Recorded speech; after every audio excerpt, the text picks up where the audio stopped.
Good evening, fellow gamers. It is time for Endwalker Proc, and it's gonna be a short stream today. And it's Christmas time, so got the Christmas mount out. Even though it was actually already Christmas last time, but we don't need to talk about that. Anyway, so we're returning to Shadowbringer for legal reasons. Did I have a favorite destination on Novaland? No? Fuck.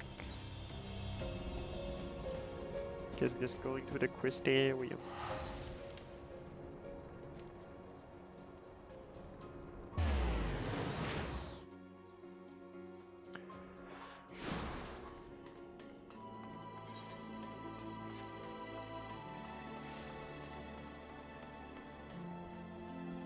We were gonna talk to Lena to lead us to the Crystal Towers, Umbilicus, so we could potentially talk with Elizabeth. And why were we something about that?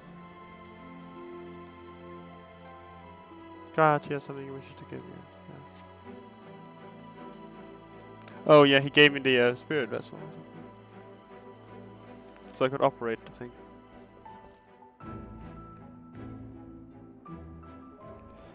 But also we could talk to Elizabeth about something. About the final days back when he was sundered.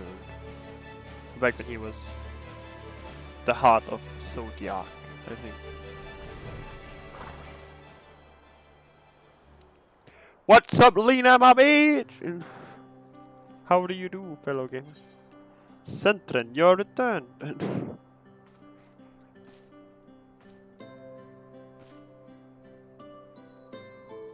Have you been well, you and the others?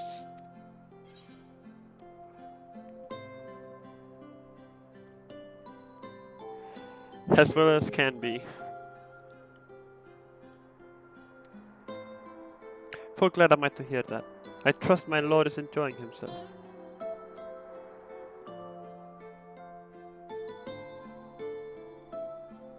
He said this to you? These exact words? Oh, to know that he is happy. It fills my heart with joy. Thank you, Sentren, for taking care of him. I don't remember her accent and I can't make it right. When next you see him, please tell him not to overexert himself, and futile a request though it is. And tell him that all is well here.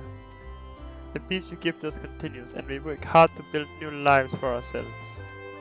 In the course of this, we occasionally bicker, but we've never been more optimistic for the morrow. If I had to mention one dilemma, it would be the questions of our governance. Even as we speak, debate rages on over how we should run the city in the Exarch's absence.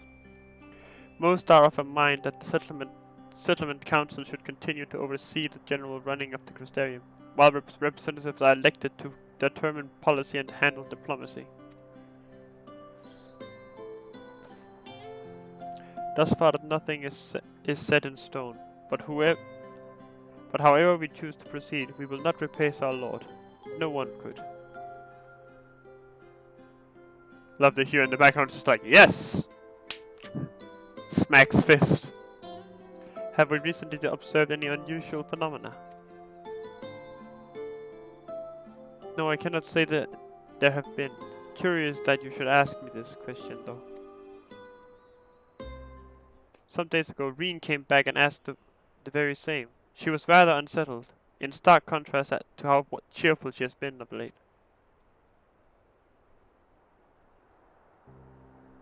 Reen has been dedicating herself to the restoration of the empty, you see. Though it will take many long years, the goal seems to have given her a newfound sense of purpose and fulfillment. So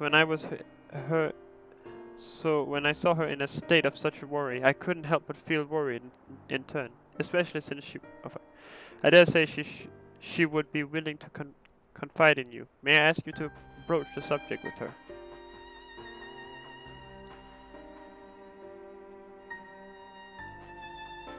You wish to enter the Umbilicus? Very well. I shall fetch a key. the key at once, and take the opportunity to find Reem.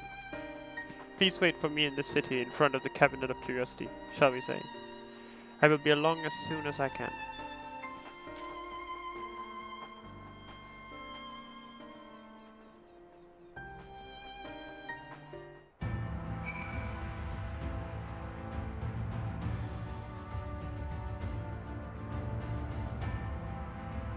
Alright.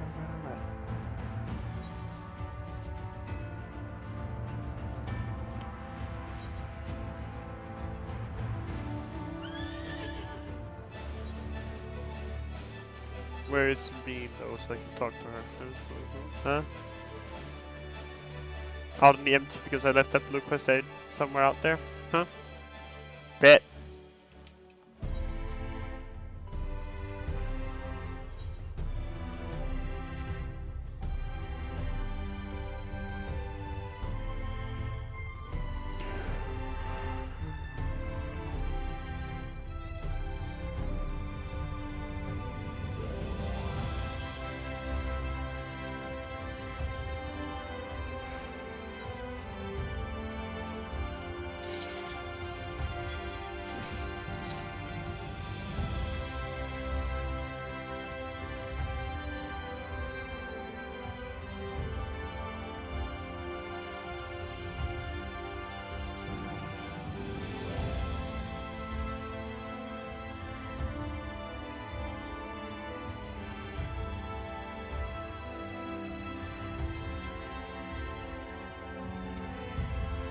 Following event cannot be skipped. You may wish to cancel. Okay.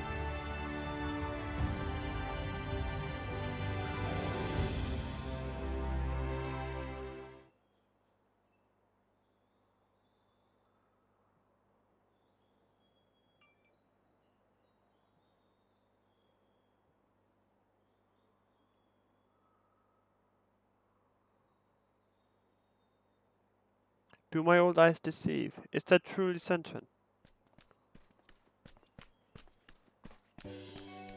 Hey!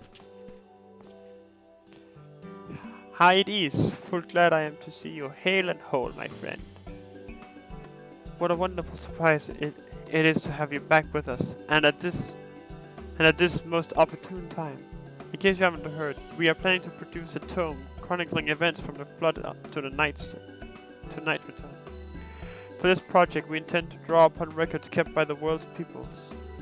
Historical and contemporary first-hand accounts would be the centerpiece of the tome, but yours would be the one to crown them all.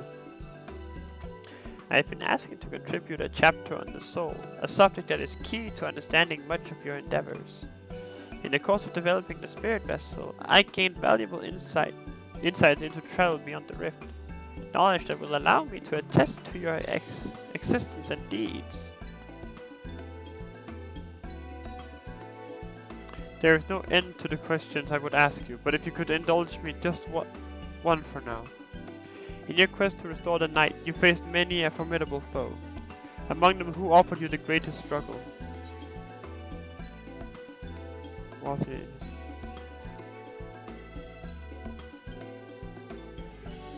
May come as a surprise, but Hades bore the burden of his people.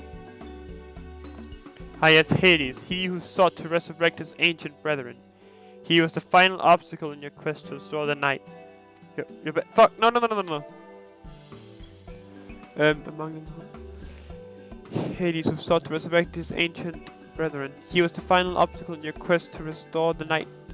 Your battle in the depths of the tempest, the stuff of epics. Yet compelling as it is, I worry that mere words wouldn't do justice to that fateful confrontation. Not that we would think of to omit it entirely, of course. No, at the very least, we will impress upon readers that it was the climax of a hero's journey.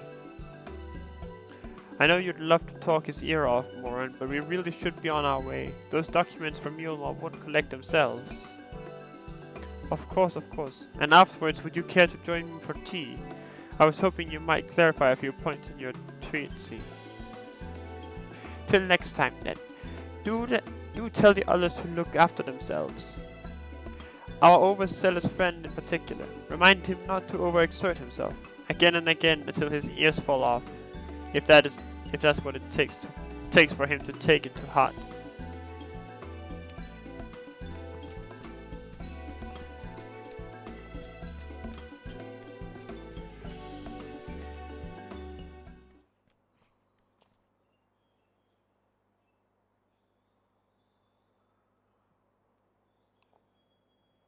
Gasp!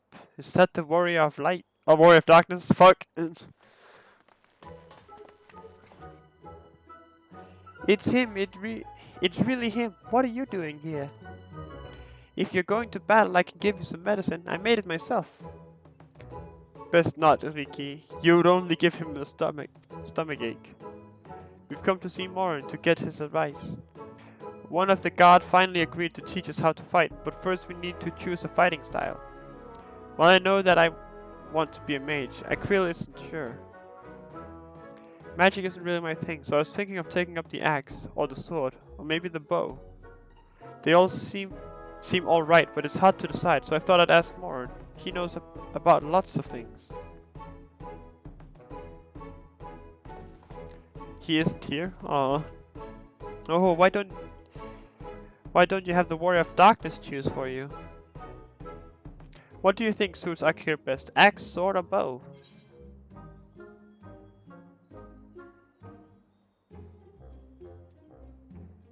For protecting your friends, the sword. The sword, if you took up the sword, you could be just like...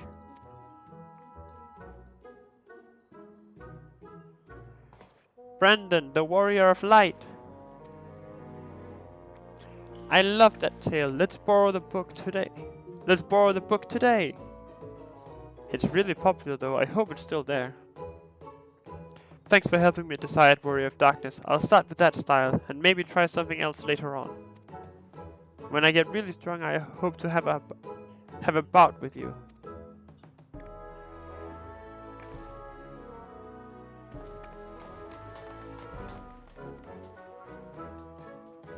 And if it was the axe, it would have been like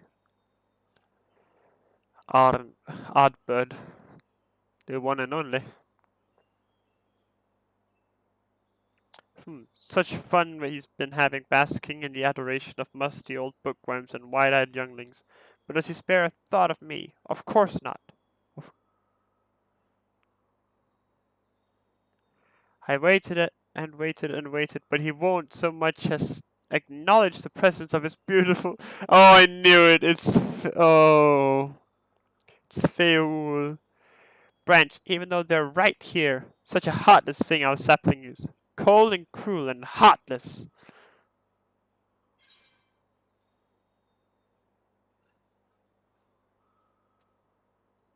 Oh, faithful Feul, loveliest of branches, how I have missed you.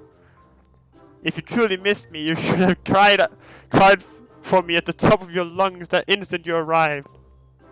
To make up for it, you will call with twice the passion next time.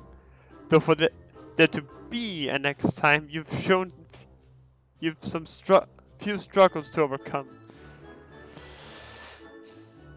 So, my adorable sapling, the world is on the verge of destruction, is it?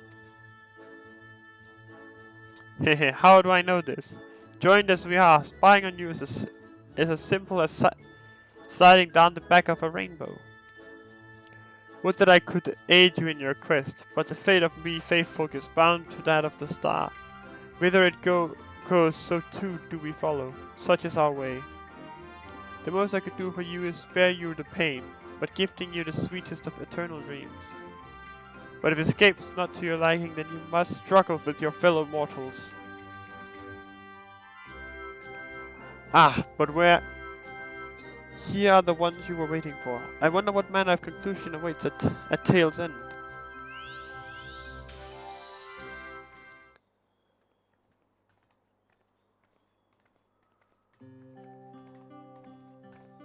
Hello there, fellow gamers. My apologies for the delay. Centon, it's wonderful to see you again. You doubtless have much catching up to do, so I shall leave you to it. I've taken the liberty of unlocking the umbilicus, and you may enter at your leisure.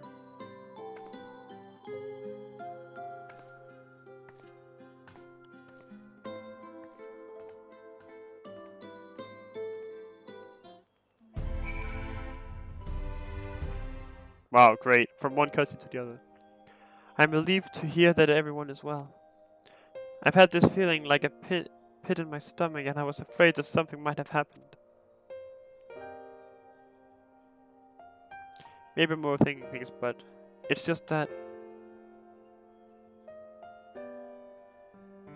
I am the Oracle of Light, but I've never spoken with Heidelin, never once heard her call. Even so, I've always had this feeling deep inside me, a connection to something immense. These past few days, though, that connection has wavered, as if that immense something was distant, then close, then distant again. And then, the other night, I was jolted awake by the feeling it had been completely severed. Wanting some fresh air, I went to open the window, and to my horror, the sky was ablaze, like during the star shower.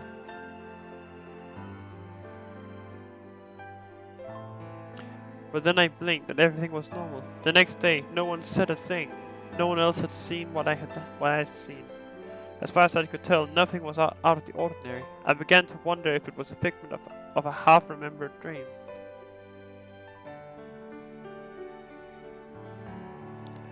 Centered, what are you not telling me?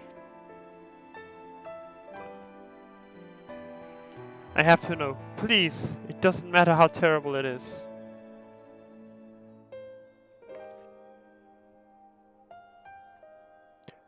The sky is ablaze in the source.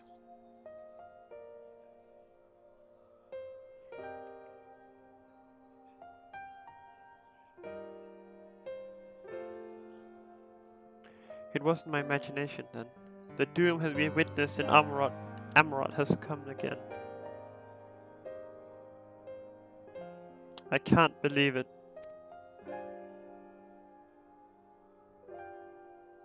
Like I told you before, all is well here in the first. So don't worry about us. Please, look only to the threat before you.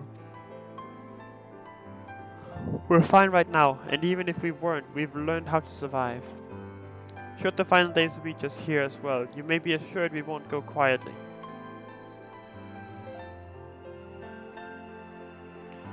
No, we'll hold on until you can find a way to save all our worlds.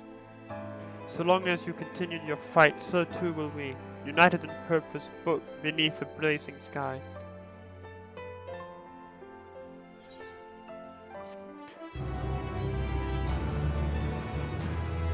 Bottom.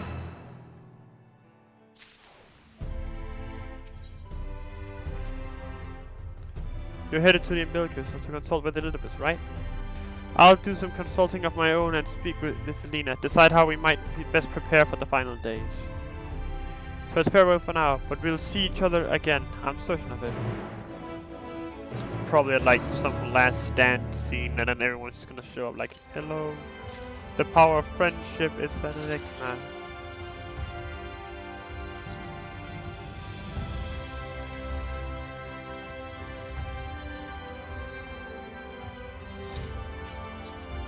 I'm gonna do something. I'm gonna go to the inn room. I'm gonna put onto my glamour plate. I'm gonna put the goddamn fucking weapons because I'm just gonna save time and fucking grab prisoners.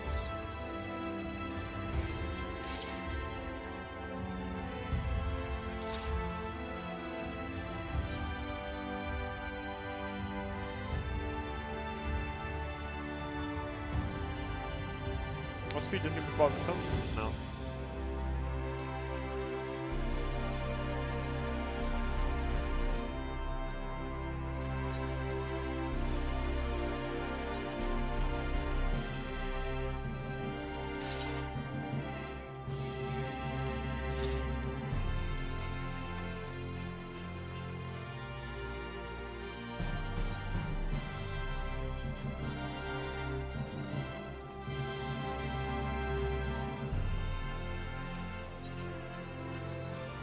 Look at this.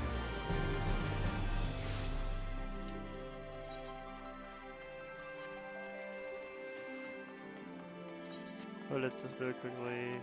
Manager of Suites. Hello. Welcome back, Master. Your quarters are. Yeah.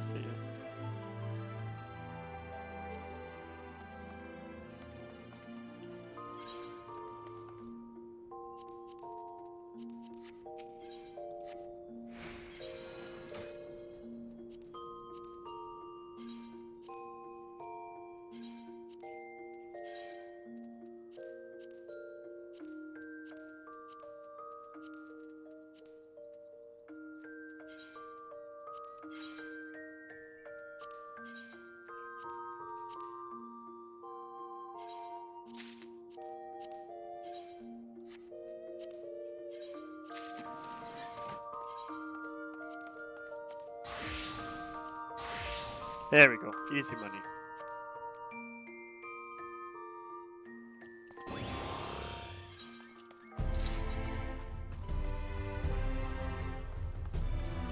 Just gonna save time because I want to climb every time.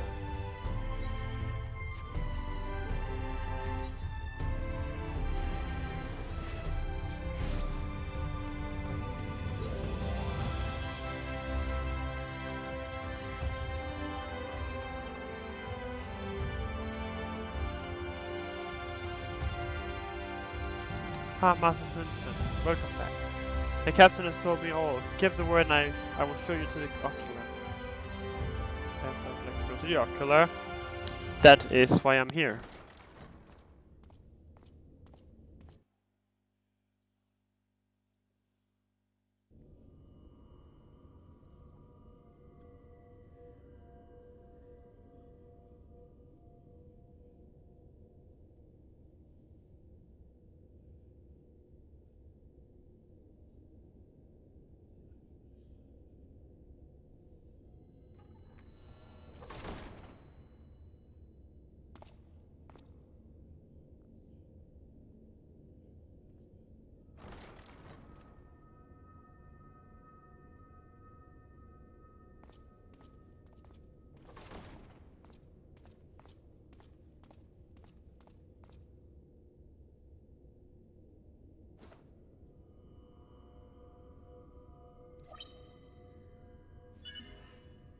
Biometric authentication complete. Please state your business. To commune with Elizabeth or Aether. Acknowledged. Reinitializing Circus Tower systems. Searching for Elidibus entity.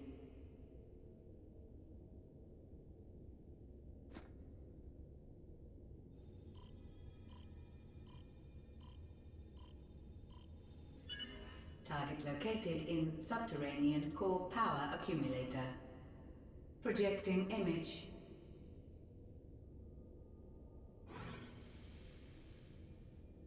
My home. My friends. No more than a dream.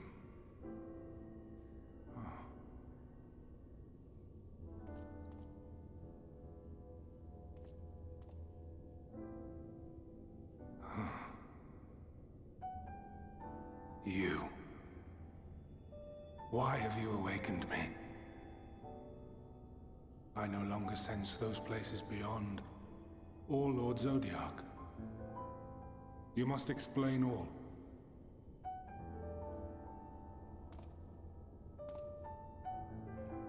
Yeah, so I killed Zodiac.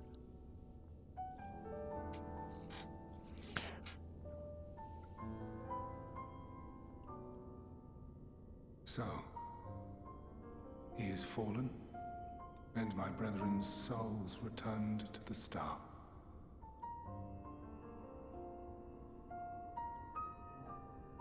The doom we sacrificed so much to prevent is come again.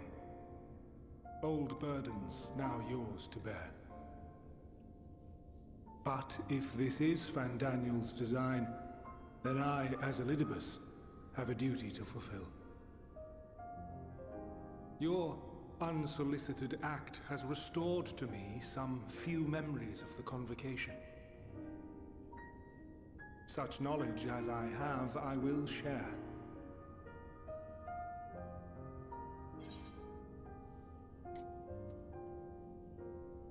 I'm sorry. Why apologize for receiving a favor of the defeated? If it sits ill, consider it payment for freeing Lord Zodiac from servitude. Where to begin? Ah, the end. Your understanding of what caused the final days is consistent with our own. The decay first took root where the currents were weakest. Yes, a conclusion drawn by him, Fandaniel. Not the him of here and now, but as I knew him, long, long ago. Having shed light upon the phenomenon, he dedicated himself to devising a countermeasure. Were it not for his knowledge of the celestial, we would never have made the connection, and thence forestalled the final days.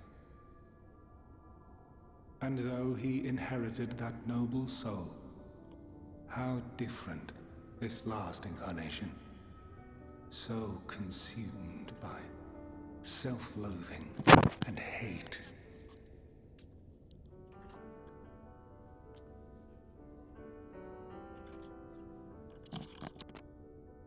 Elpis. Yes, the name is familiar to me. Yet I know it not as a flower, but a place. God damn it. A testing facility for determining which of our creations were fit to be released into the world. Many worked there, and before joining the convocation and assuming the title of Fandaniel, he was their chief. He was Hermes.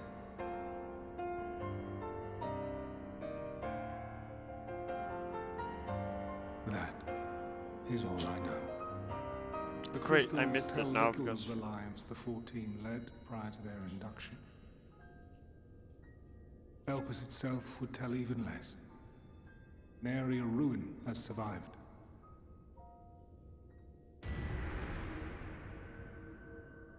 Wait. I saw you there. In Elpis. No.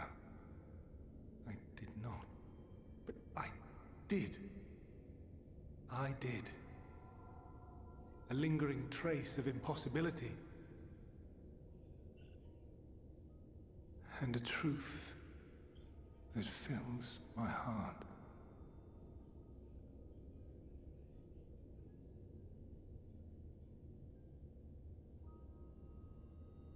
My memories remain clouded, I fear.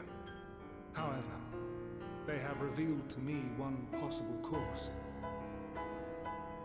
You must travel to Elpis, to the time when Hermes served as its chief.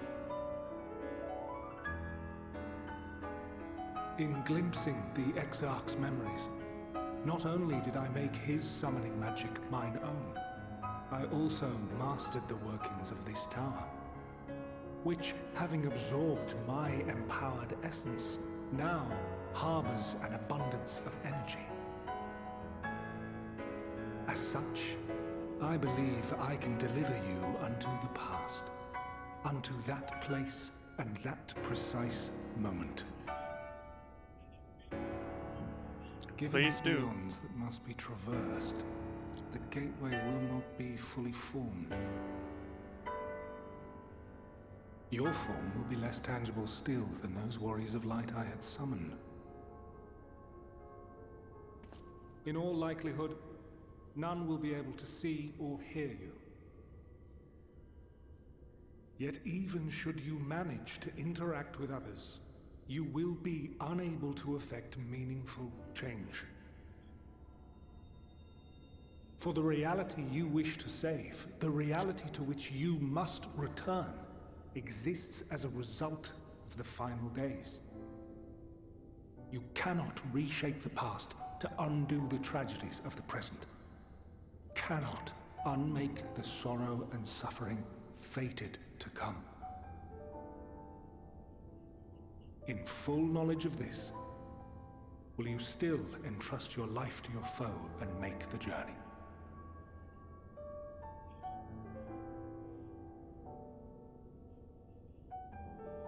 I will do what I must. Very well. I shall cast you unto the river of time. Let this be my final act. You must input the commands. I no longer have the authority. First, you must reconfigure the systems, that the tower's ether may be channeled for the magic.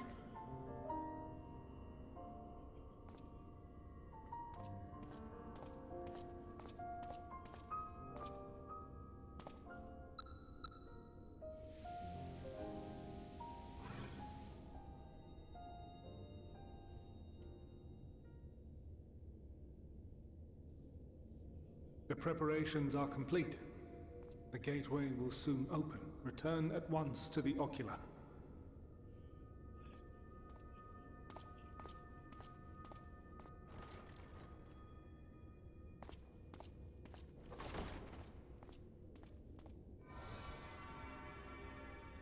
All appears to be in order. The ether flows unimpeded. The magic should consume every last mote of my essence. Why are you surprised?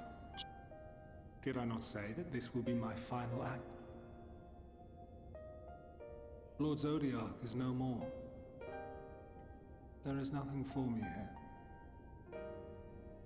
The ones I love and long to see again are waiting in that promised land, beyond memory and dream.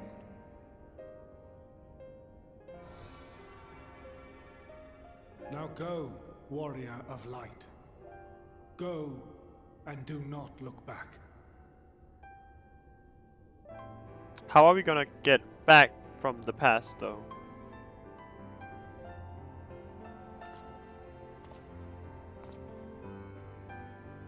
Well, Heidelin, I take my leave of you. Yours is the mantle of the Last of Us. The Last of Us? No, we're not playing The Last of Us. May you have the joy of it, the burden, and the solitude. It falls to you now. You and your champion to save our star.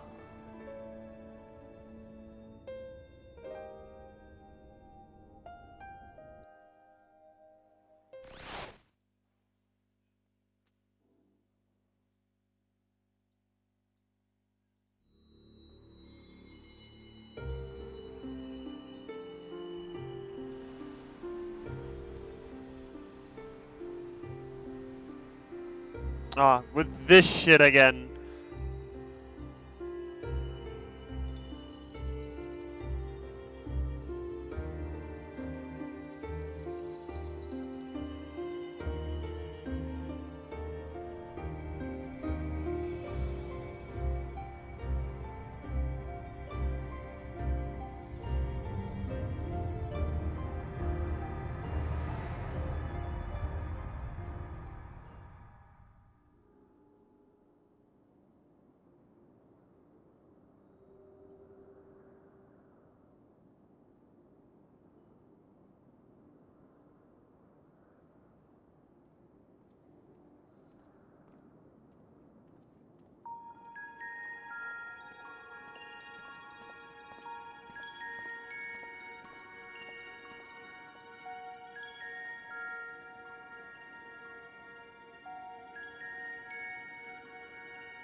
Oh, so they actually do have actual 4 bodies, like...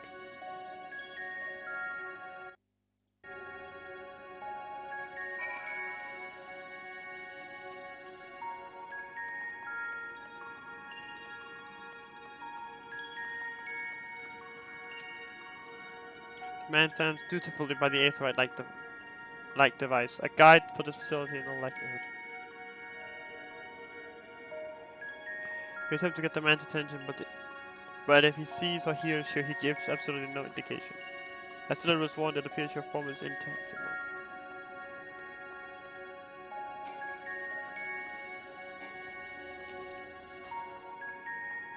Device is reminiscent of an Aetherite. Perhaps it is possible to attune with it.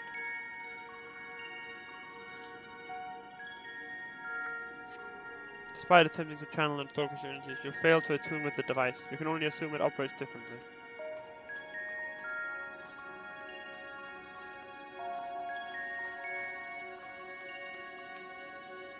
The remarkably large man wears a black robe and half mask, much like the phantoms you encountered in Marlatom and the recreated Emerald. You assume you have made it to your destination.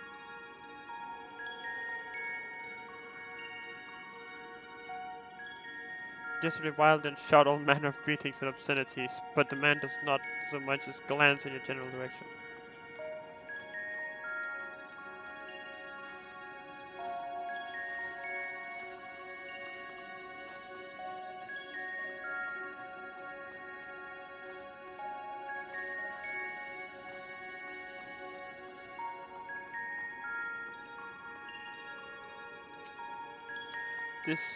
This is the right place, yes?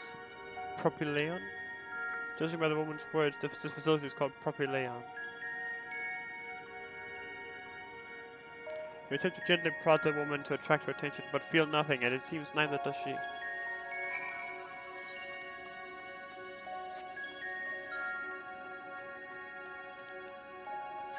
There is no map.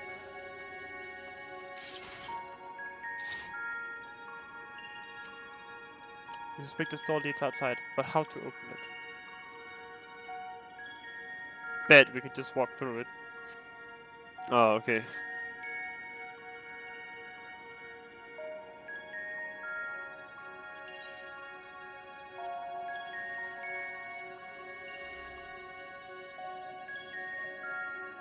And here we are, Elpis.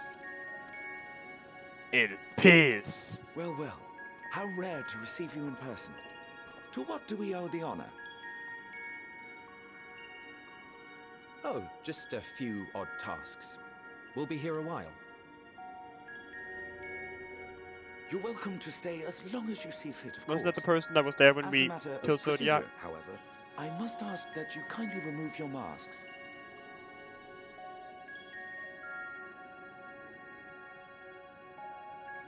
Come now. Is this truly necessary? Surely you can tell who we are. Who you are, perhaps, but I am far less infamous. Regardless, if we do not follow protocol, 'tis our hosts who would be held accountable. So, please, do favor us with your handsome face. It's Emmett, isn't it?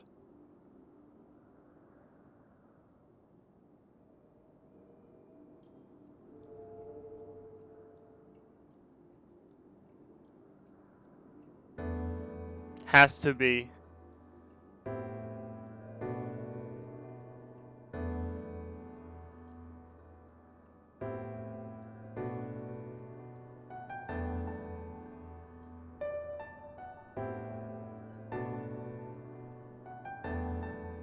Satisfied? It is Emmett. It's Emmett. Thank you for your cooperation. You are free to go about your business. Even before the other one is La Habrea.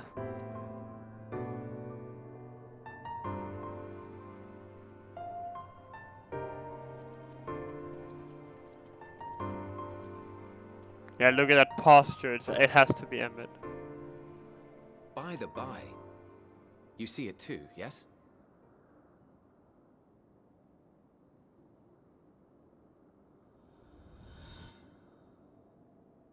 I haven't the foggiest what you're talking about. Yeah, that has to be Emmett. That's odd.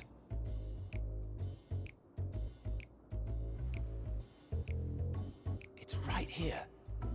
A bit thin in the ether, but there's no mistaking it. The color of its soul is almost identical to Azem's. Do you suppose he created it? Rather unusual for a familiar to have a soul, though.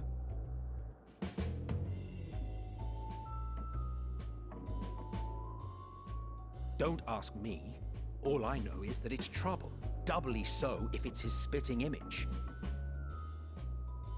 So let's leave it be. Come now. It has to be Emmett. That is so Emmett.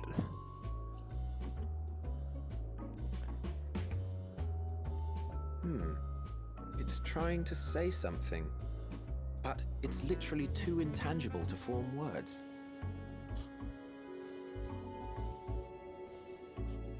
Why don't you give it some ether? Spare a snifter of your bounteous reserves.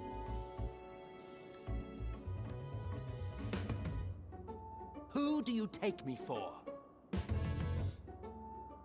Why, a dear friend, of course. One who wouldn't let acts of kindness, such as my accompanying him on errands to far-flung outposts, go unrewarded? Is it Hythlodaeus and Emmet?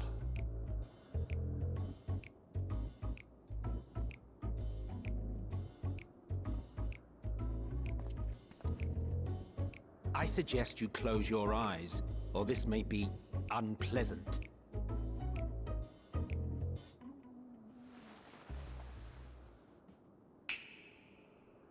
Yeah, that is Emmet. The snap, bro.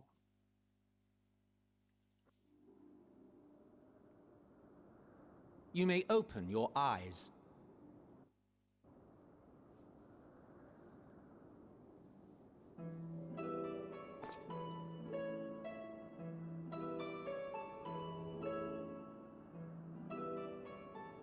Oh, I'm tall. Oh, you even adjusted its size. The better to indulge your whim. This way, it will be easier to communicate. How very thoughtful of you. And may I applaud your artful reinforcement. Without further ado then. Greetings! I am Hythlodaeus, Chief of the Bureau of the Architect. It was. I called it. Sulking beside me is the most honorable Emmet Selk of the Convocation of 14. And how might we address you, my new friend?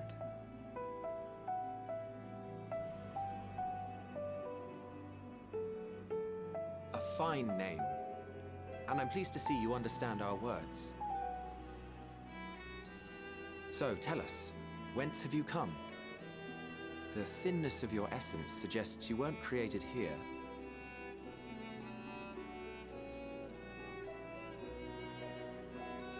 You do not know? Or cannot say? Allow me to ask a different question then. What brings you here?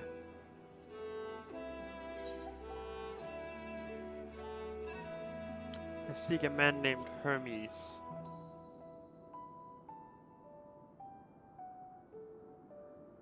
Well now, the same as us. Perhaps Azim wished to come too, but had to settle for a familiar. If he truly wished to be here, then he would be. That's Right because you are. SM is here. My apologies if we've given offense. The two of us can discern the color of souls, you see, and yours happens to resemble that of a friend. And with your purpose matching our own besides, we jumped to a hasty conclusion. I like their We're eyes, here they're to speak pretty. with Hermes, the chief overseer of this facility, which we also intend to tour in order to gain greater insight into the man's work. We, I say, though this is Emmet Selk's charge. I am here only to serve as his guide. And I should be happy to serve as yours as well, by way of an apology for the misunderstanding. Wait, are you suggesting that we bring it along on official business? This thing we know next to nothing about? If you harbor suspicions, better to keep it close than leave it to its own devices. Wouldn't you agree?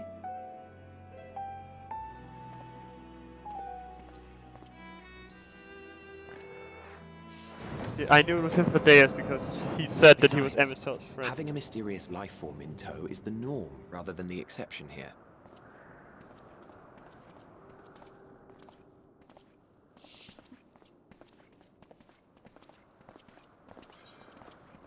But I'm gonna glad to disable text auto advance because I have to go get some food Welcome, my right friends, now. to the testing ground of creation at Heaven's Edge. Elpis.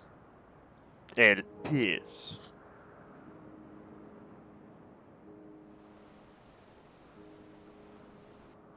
Wait, this is a zone? Oh! This presence. Well, yeah, I'm gonna be right back.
Alright, easy speedruns. Now, looking at this scene, that was Argos that was created by Heidelin. Would that make this Heidelin? Would she then be... Would that be Heidelin? Oh my god, they're adorable! Little babies. Hermes! Visitors! We have visitors! That's a funky fucking aura.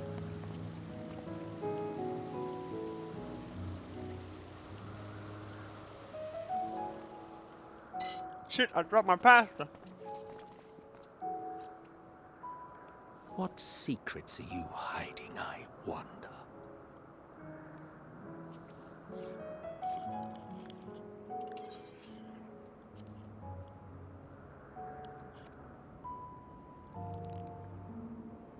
Oh, my pasta.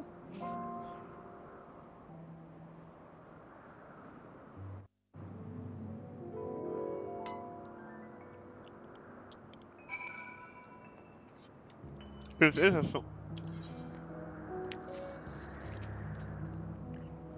This is hardly my first time here, but the scenery never fails to take my breath away. Well, it feels as if you could reach out and touch the heavens. Now then, to begin our guided tour, perhaps you already know these things, but for the sake of thoroughness, I shall start with the basics.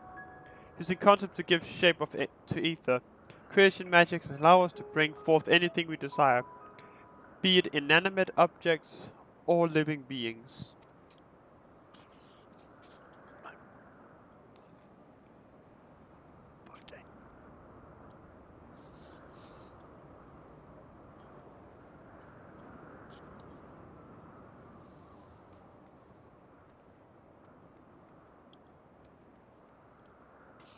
Anyone may conceive of concept, but it must all undergo evaluation at the Bureau of the Architect. As part of that process, living beings and certain arcane entities may be sent here to Elpis for in-depth observation and study. A fascinating facility, isn't it? I dare say you'll enjoy touring it with us.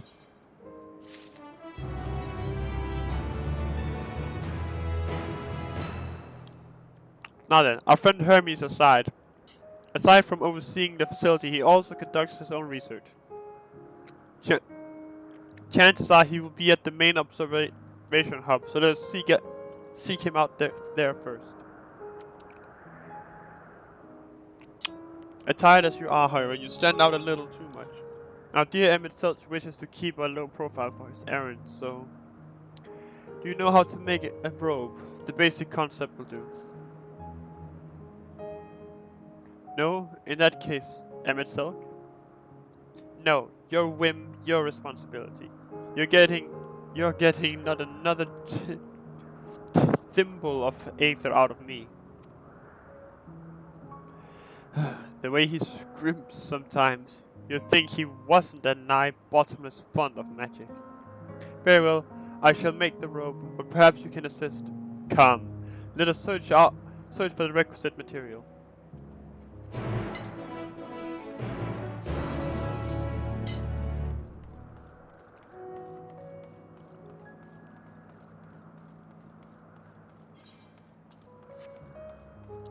So that's what the mystery thing is.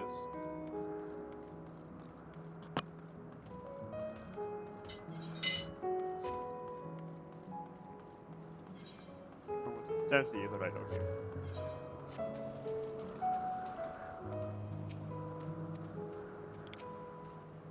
Yes, these creatures should suffice.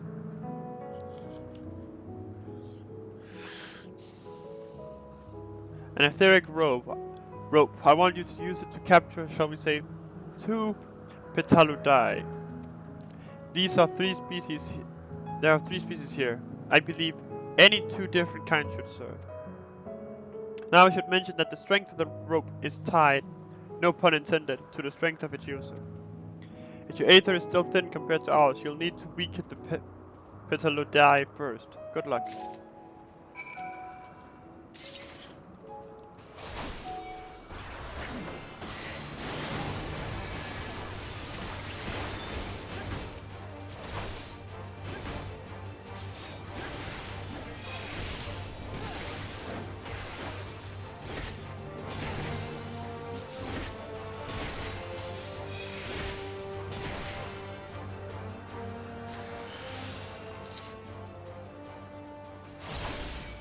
Right, I'm supposed to use the etheric rope. I may be stupid.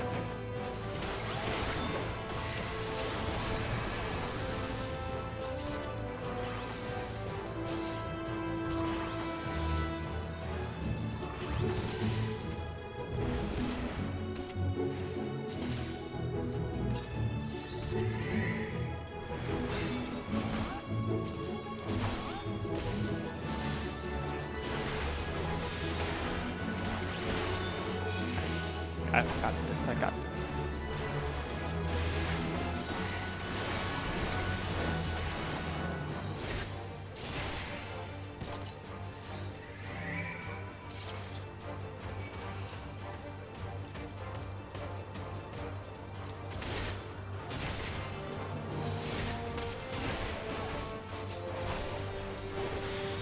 Opihorn.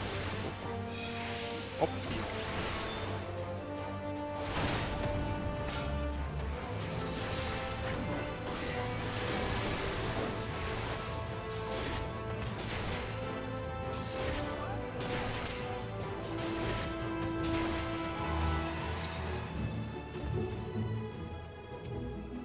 You've caught the Petaludai.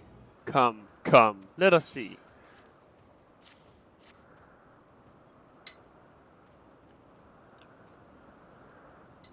Yes, these fine fellows will do nicely. And now for a spot of reversion.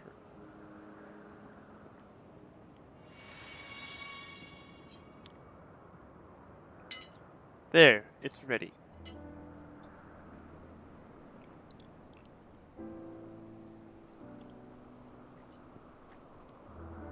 It's nothing fancy. Oh fuck. Return living beings into clothing, just like that.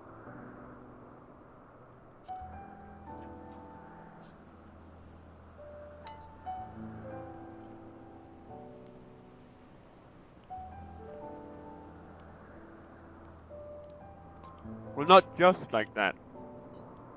You need to write into that constitute aether first. Lest you wonder why I asked for 2 species.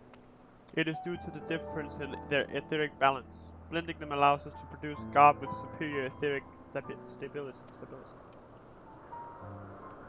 Well and good to disguise and educate it, but it won't fool anyone who can see worth a damn. Fair point, but at the very least it should spare you unwanted attention from casual observers.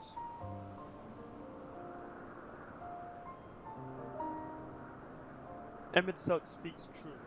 Even dressed like us, your unusual nature will be plain to those who think to look.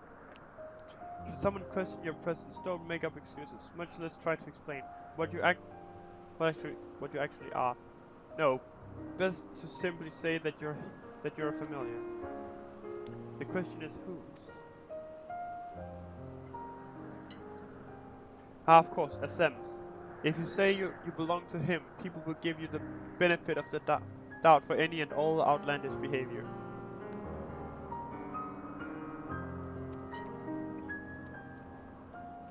Exploiting our associate's absence. For lack of his presence, absolutely.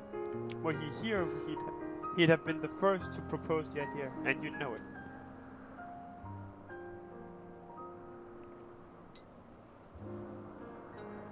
With that, your story is settled. Let us continue with our errand.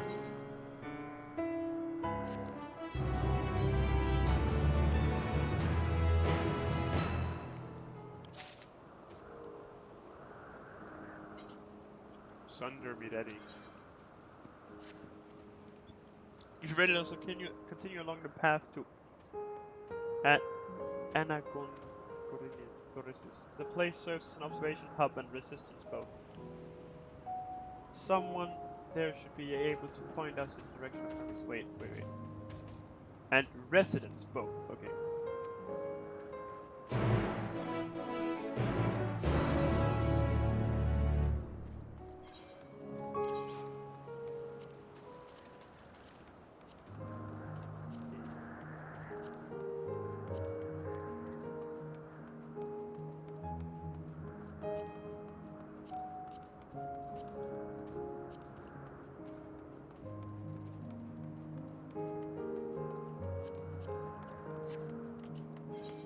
I am a fashion icon.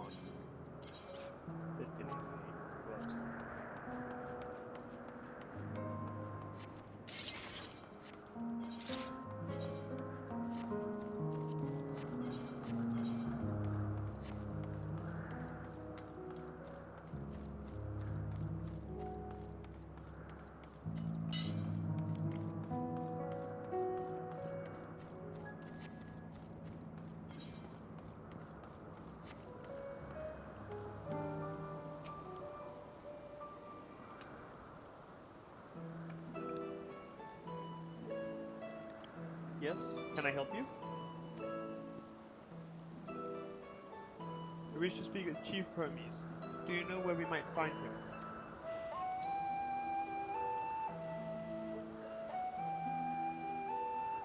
Well now, by your mask, I assume you are one of the 14. I wasn't aware there was to be a visitation. Between you and us, it's something of a surprise. Your discretion in the matter would be appreciated. I see. My lips are sealed. The thief should be out conducting observations as usual. His focus of late has been aquatic creatures, so I expect you will find him at one of the pools here. The pools, you say? Many thanks and apologies for disrupting your work. I say, Hythrodeus, while I've never met Hermes, you know him well, do you not? That being the case, couldn't you simply find him by his ether? Aye, that I could. As you know, Emmett cells and I can discern the color of souls. By the same token, we can also see ether quite keenly and from great distances. With this skill, I could readily locate Hermes, but I felt that it would be a waste of an opportunity. We have to perform an assessment after all. By searching the ordinary way, we stand to gain insight into Elpis and the man in charge of it. This is as much of your own enjoyment, like as not, but point taken. If you're going to accompany us, make yourselves useful and help us look for Hermes. According to his profile, he has short, dark hair. Like Van Daniel. So you know, it's because we're in Elpis that we don't have our cowls up. A special exemption due to the need to be aware of dangerous creatures. Elsewhere, we do not exhibit our individuality. It's unseemly. This is all common sense, but I would not assume you possess any. It's rare treat indeed to be able to search for someone by their appearance, and I thank you for humoring me. Come, let us find our man.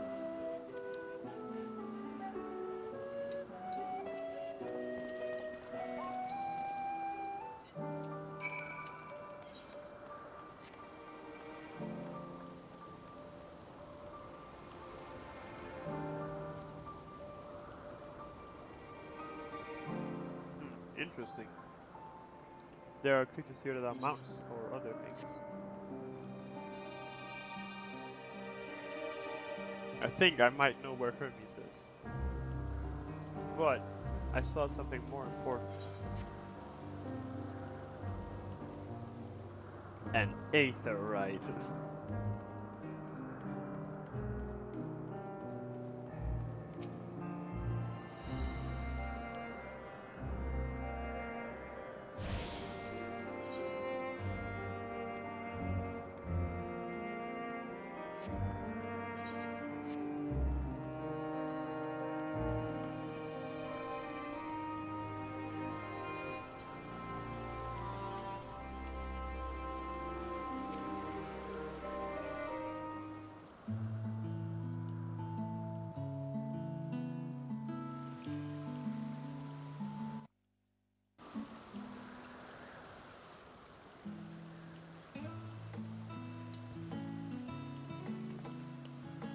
Huh.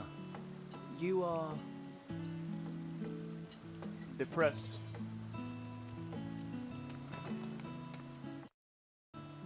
Oh.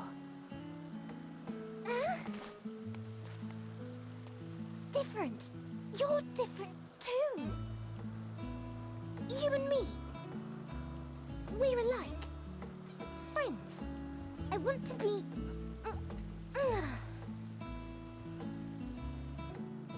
Wait. Please. Wait.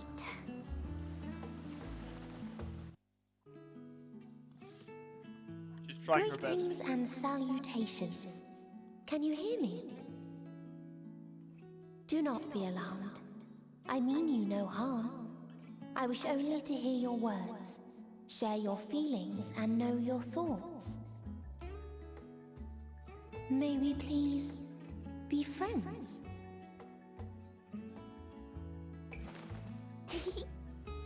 May we please be friends?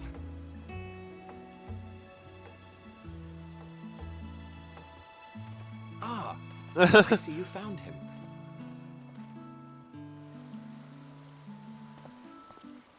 Hythlodaeus. It's been a while. Too long, I think. Too long indeed for close collaborators.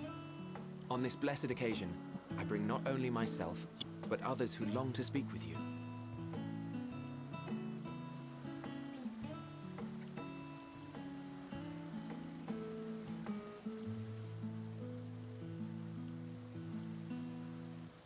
You were of the convocation.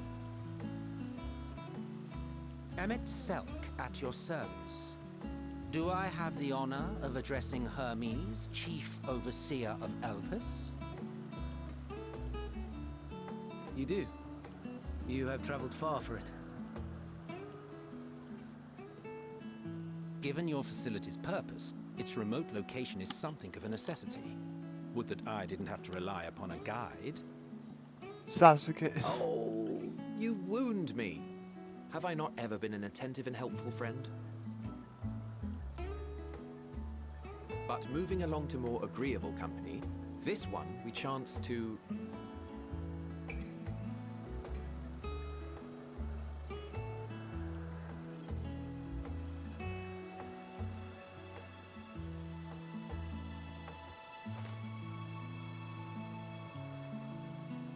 Well, you certainly have her attention. Is she one of yours, Hermes? Can't believe it. Hythlodaeus is Sasuke. Her Plot twist. name is Meteon. It means shooting star.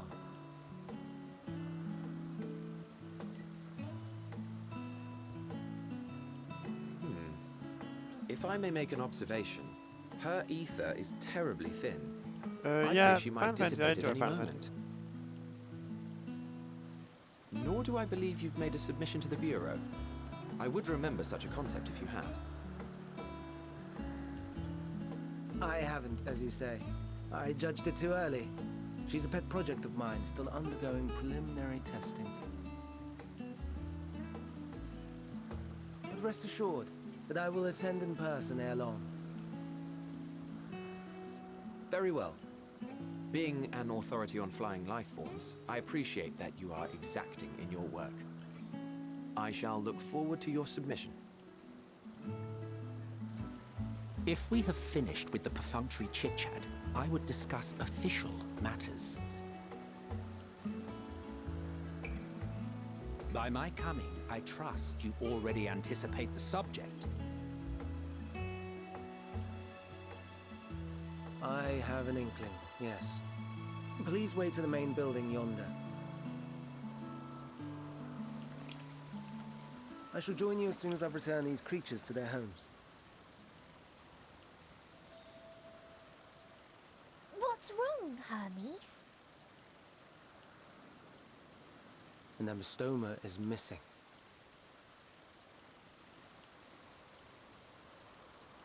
Oh no, not one of the axolotls.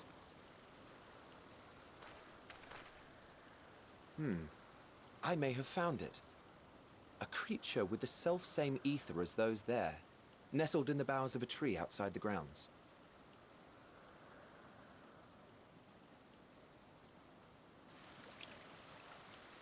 You're saying they can climb with their sorry excuses for limbs? Don't insult them, Emmett. Be The nice. fashion has been to imbue aquatic creatures with the power of flight, ever since the words of Metron created a sky-swimming fish. The ambystomas too can fly, if only slightly, and they could conceivably climb a tree. Whether they can come down safely, however. Excuse me. Oh yeah, he's very different from the Fandaniel we I'll know. help too.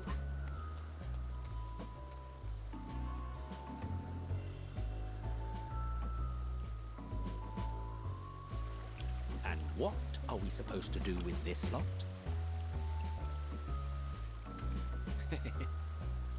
May I suggest we split up? If you would be so good as to assist Hermes, Emmett Selk and I shall keep an eye on these adorable creations in the meantime.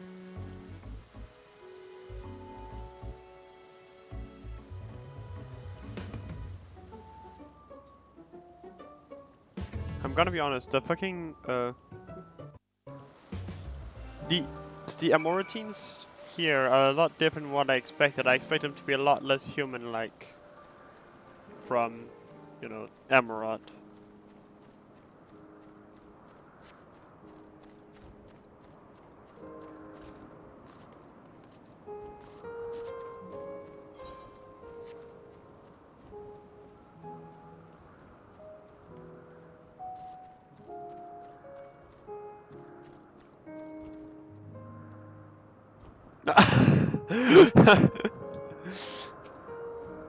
It seems Hermes and Meteon has found their quarry, a creature known in this age as Ambystoma. Yet though it has been safely extricated from the tree, Hermes appears to have found himself in quite the predicament. The Ambystoma Hermes saw is high up the tree. He climbed up to get it, but it jumped on him and he slipped. Everything is under control, I trust. Yes, rest assured this is nothing new to me. I've ended up in far more compromising positions in the course of my work. Now, for your own safety, please stand back.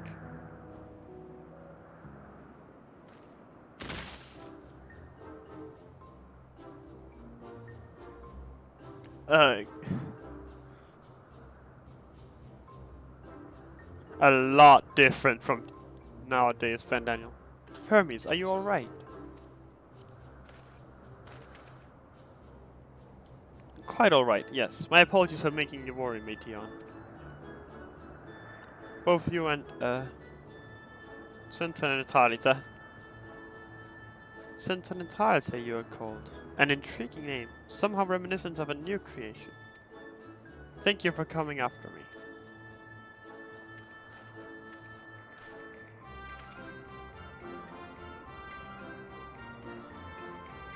As for you, little one, you must be more careful. You may be able to fly, but it doesn't mean you cannot fall and hurt yourself. Oh no, I'd forgotten all about its fellows.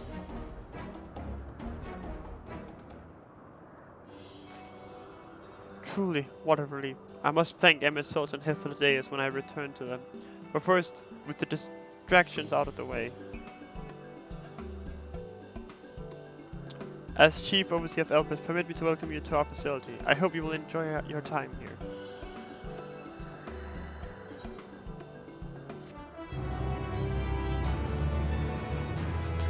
Bottom.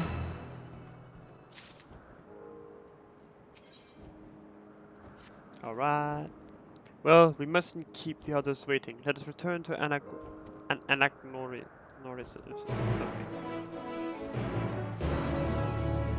Ponder, Warren, Cherish, welcome.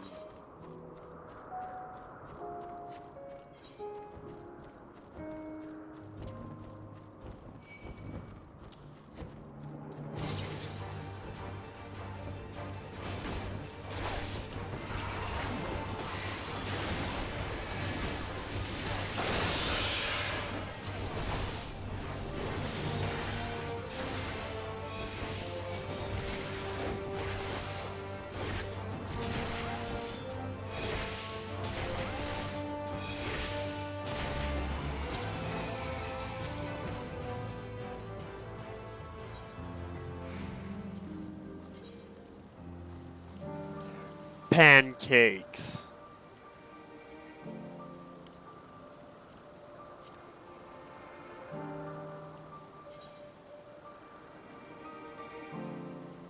I don't know what that means.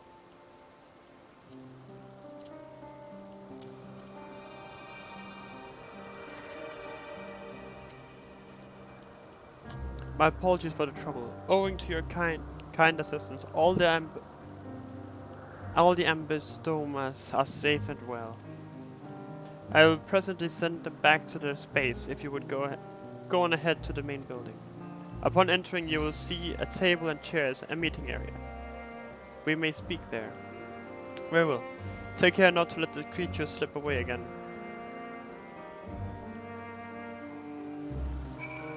I'm gonna really quickly go get some more food though, so real fast.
Easy speed run.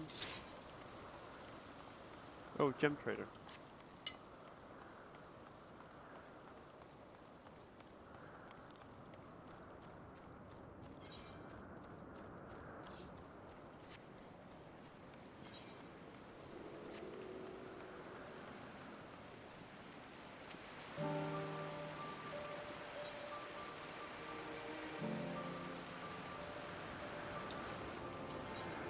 Great, I can get crafting materials for my crafters. Smile.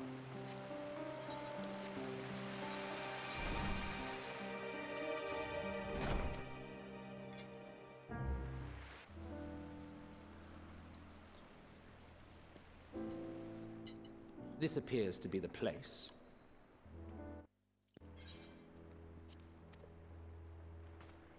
And here we part ways. We will be discussing highly sensitive affairs. Only a select few may be privy to such knowledge, and that does not include someone who cannot or will not divulge their origins.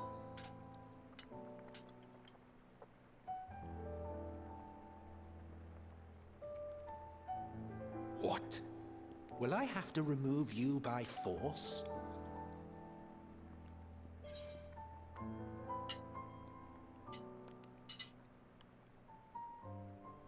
I thought I muted myself. Shit. Anyway, there are reasons I cannot speak freely. Let's hear them then, these reasons of yours. Who knows? If I deem your mysterious cause worthy, I may even be inclined to offer my assistance. I do not object to his attendance. Hermes, this is highly irregular. Perhaps, but I believe he can be trusted. Meteon would not have taken to him so quickly otherwise.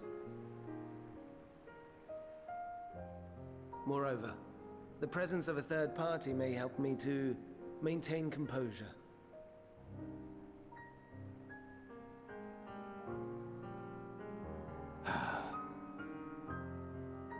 As you wish, then. Behave yourself, do you hear?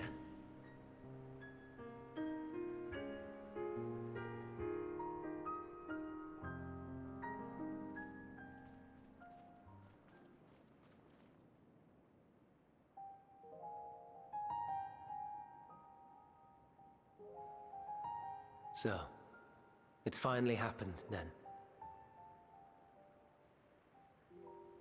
Aye.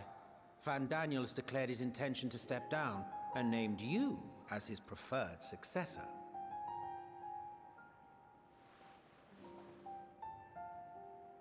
In recognition of your knowledge and your works, the Convocation is giving the recommendation due consideration. As one who does not know you personally, I am to use my impartial eye to take your measure. And above all else, to ascertain your disposition towards the invitation.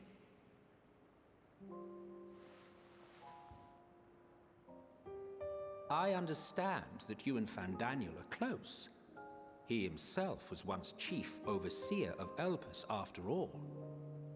I should not be surprised if you knew before anyone else that he wished to relinquish his office. I did. He told me that when he fulfilled his purpose, he wished to pass the torch to me. A torch you seem none too pleased to accept. Are you so averse to serving on the Convocation? No, it's not that. For a humble researcher like myself to even be considered is an honor beyond words. No. What troubles me, what I struggle to come to terms with, is the very fact that Van Daniel is stepping down. Does this not mean that he will return to the Star?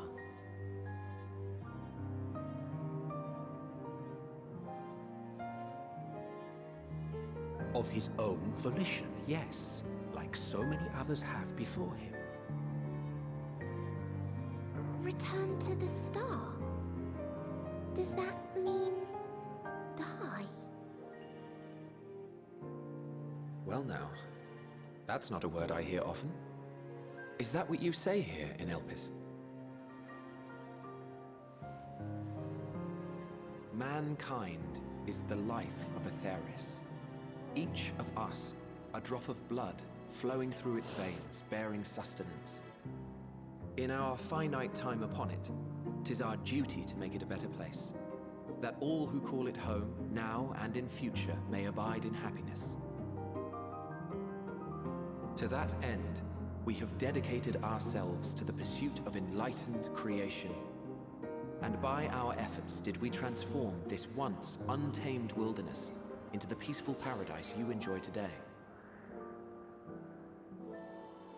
To return to the star whence we came is a privilege afforded to we who have so loved and nurtured Wait, it. what's that? A choice embraced by those who have lived their lives to the fullest, in service to our world.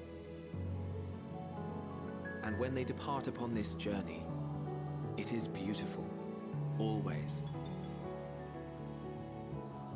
The 14 are no exception. 'Tis believed no occasion is more felicitous than the fulfillment of one's duty. Our office becomes our lives, and to retire is to return, or so the majority of us hold. Some few have elected to eschew custom.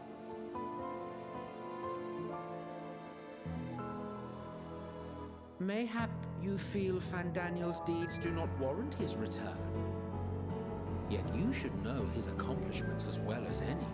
During his time, he conceived of countless outstanding concepts. And channeling the wealth of experience he attained here in Elpis, he brought forth many new specimens.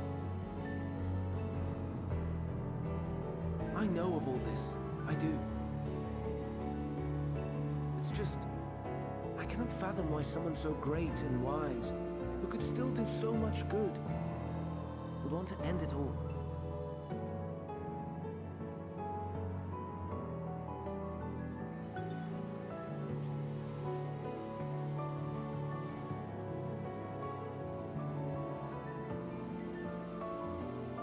Oh no, I've made her upset.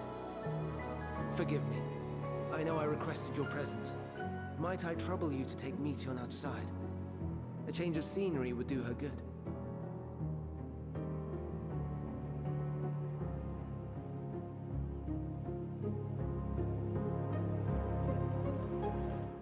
She's afraid she'll never get to see him again, isn't she?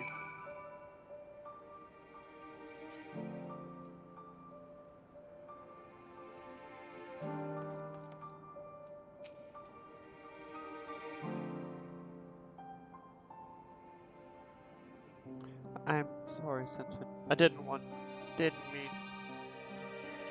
a walk. Perhaps we could go for a walk.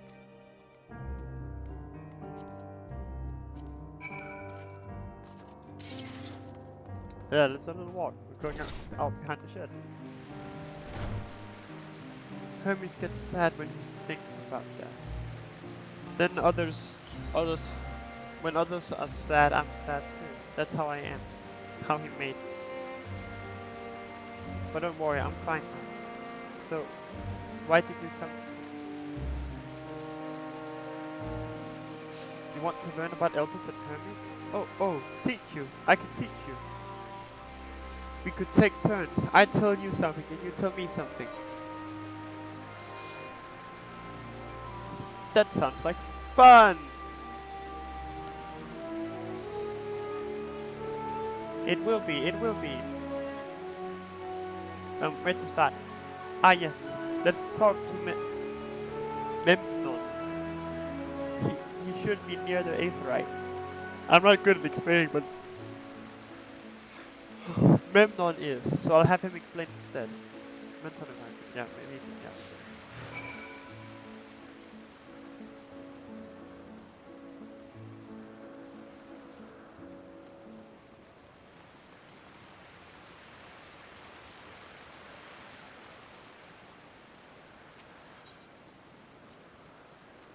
The Aetherite. Anyone can use it to teleport anywhere. Well, maybe not anywhere. Not to the ground or the Isles. For that, you need teleporters. Oh, and permission.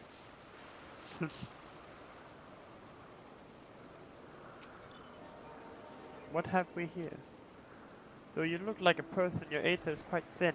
I assume you're familiar like Meteon. Is there something you need? This is Senton. Could you teach him about Elpis?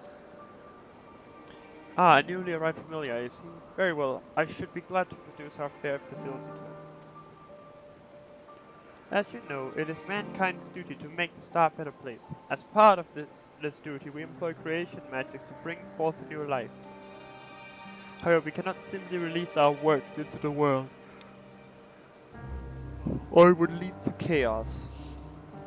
No, any and all life forms must undergo extensive testing to determine their fitness to exist. Testing which is conducted here in Elpis. Every candidate is subjected to rigorous study in which we identify their properties, surmise what habitats might be suitable, and speculate as to the effects they may have on the environment and other species. Should it be judged a beneficial addition to the star, it will be be allowed to take its place in the world. The two of you too, were created with the hope of making the star a better place. So heed your master's will and be good, do you hear?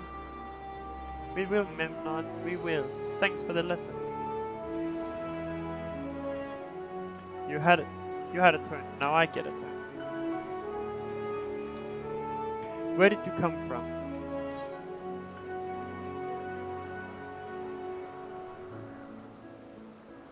From a place far, far away. Then I probably don't know it. I don't know much about other places. But this place is important to you, I can feel it. Oh, my power, I haven't told you about it. A creation. Let's find a creation. One not being watched, then I'll explain my power.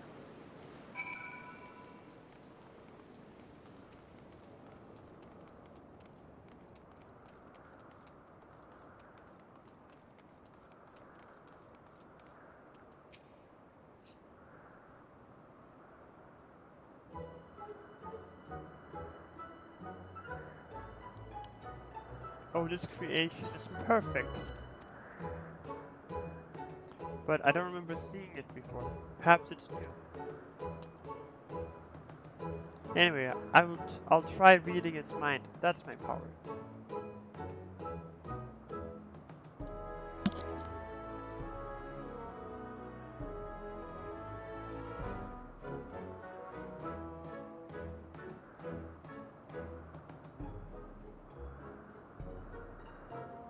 There's an awful lot of motion in that motionless bird.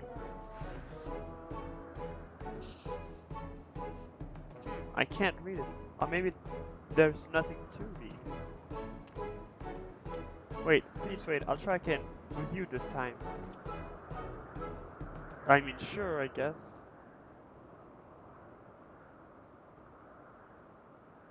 Greetings, can you hear me?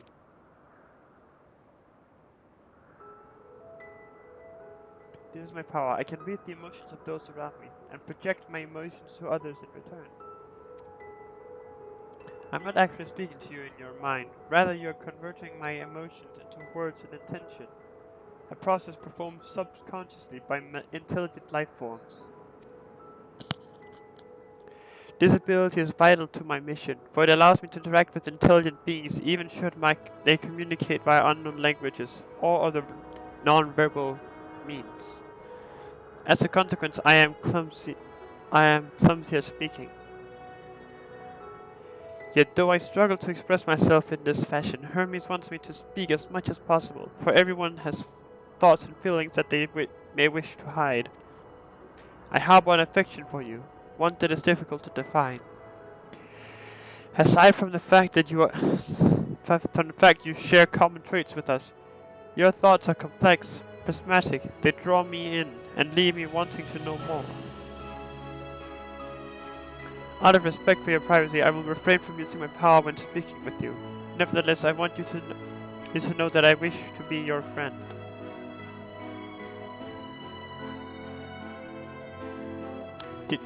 Did you hear me? Good. Now it's my turn again. So, what are you good at?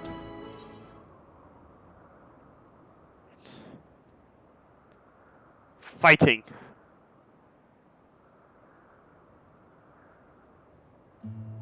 Oh, fighting. That must mean you're strong. Hermes is strong too, but he doesn't like to fight, even when creations fight him.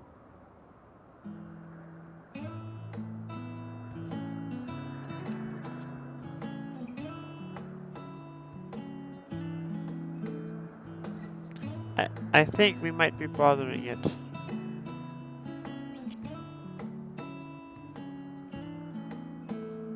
I mean, yeah, I forgot the name of those birds, but those birds are hell. Let's keep going. We'll go and see Yuan next. She's usually in a small building, one on the west row.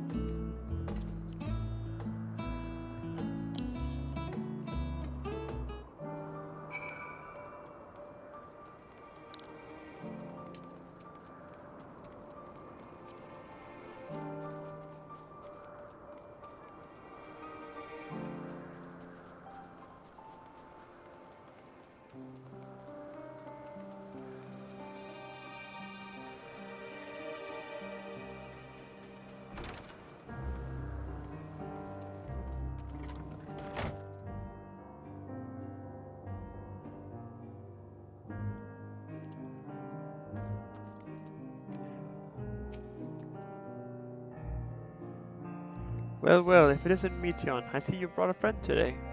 Greetings, you and Nate. You and, an apple, could you make me an apple?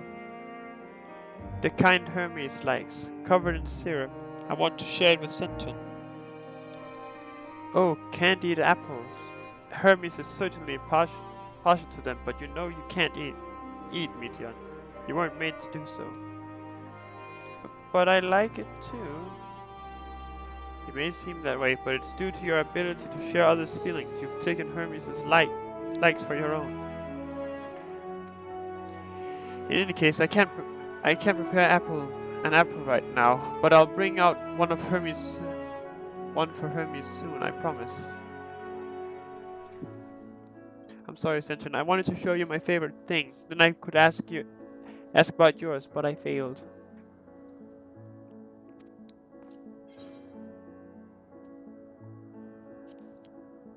Well, I like. Oh, that's what you like. Yes, yes, I can feel it. Your joy and happiness. I like set. No. And it makes me happy too. Thanks for sharing it with me, Centurion. Well, we talked and talked a lot. Maybe Hermes has finished talking too. Shall we go and see? What does Centurion Tarita like? His friends, I guess? Being the warrior of light, saving the world, being generally good. I like lasagna. Lasagna's good. Wobble up, chuckle fucks.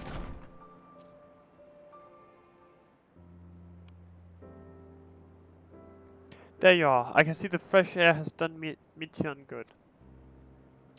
Senton wanted to learn about you and Elpis, so I taught him. About this place, about my power, about your favorite food. I'm not sure if that last one will be of any use. But I do appreciate your keeping Mityan company while you were away. I finished speaking with our guests. Finished? Hardly. You requested time to consider the invitation, so we have no choice but to occupy ourselves with an inspection of your work. My apologies. It has been decided that Emerselch and Hethlodeus will accompany me as I attend to my duties. If you wish to learn more, perhaps you would like to come too. I'm compelled to remind you that he is in no way associated with the convocation. We simply chanced to meet at Propylaeon. There is no guarantee that the matters we discuss will remain private. I do not mind. To see the joy his presence brings me to, I cannot imagine our mysterious friend harbors malicious intent. Centon is kind, really, truly. He taught me as much as I taught him. You're coming, of course, to watch Hermes. You're bound to learn lots and lots.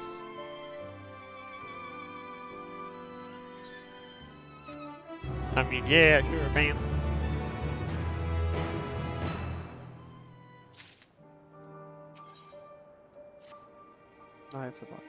If everyone is ready, there are a few creations I need to check on. First, we shall return to the spot where we found our wayward ambistoma. Have care when you step outside a hub, for there may be more unruly creatures about.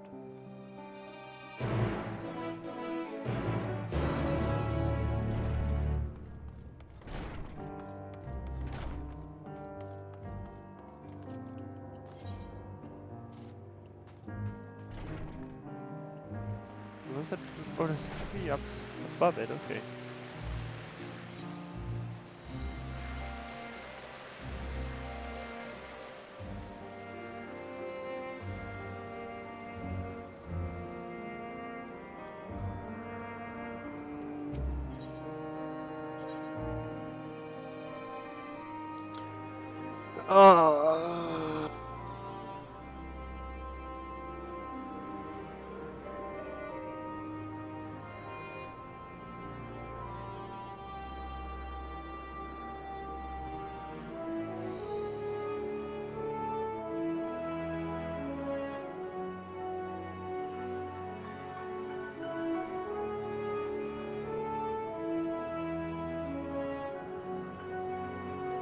I guess we'll just fuck.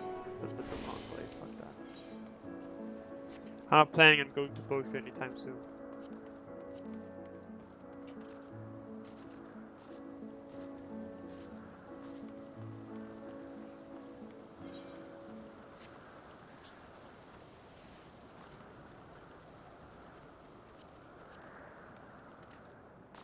I think there might be a cutscene here. Just a feeling. There might be all the raiders.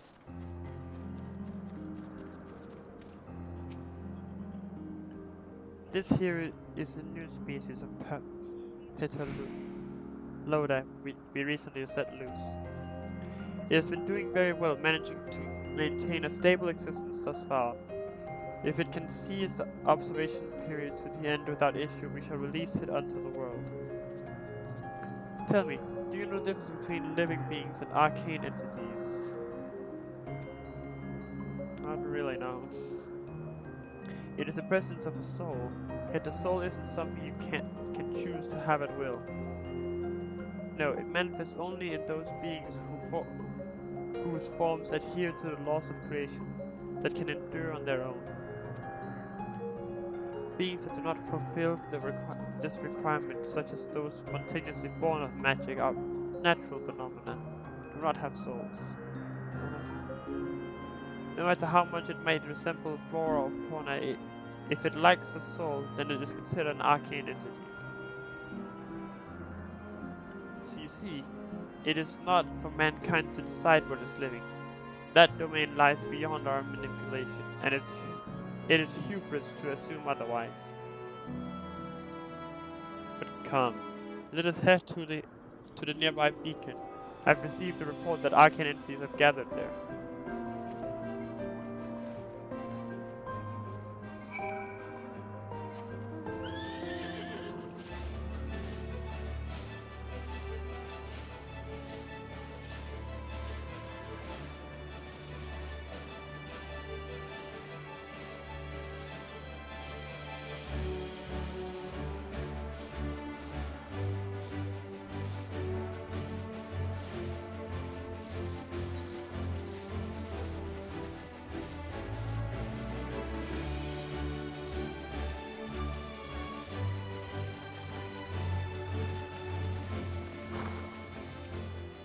Ah yes, lighting just as the report said. Although we call this structure a beacon due to its form, it is in fact a magical device. By manipulating the balance of elements, it keeps the isle airborne and maintains the climate thereupon. In the course of its operation, it often sees an internal shift towards a given element. Right now, that element is lightning, which draws the Penuma here to replenish the aether. It appears Meteon is busy. Would you care to assist me in her stead and feed the Penuma?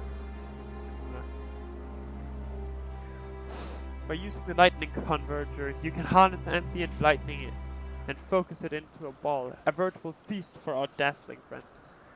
Go on, give it a try.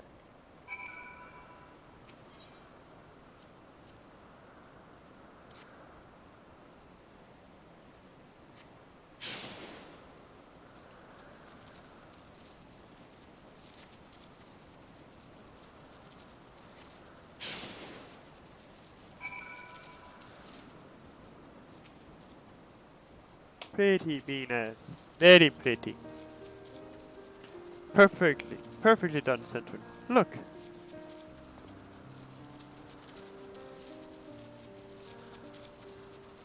See how they gather to feed. How they express themselves through their actions despite their lack of words. Speech is not the sole defining characteristic of a thinking, feeling creature. Nor is silence an indication that they do not possess these qualities.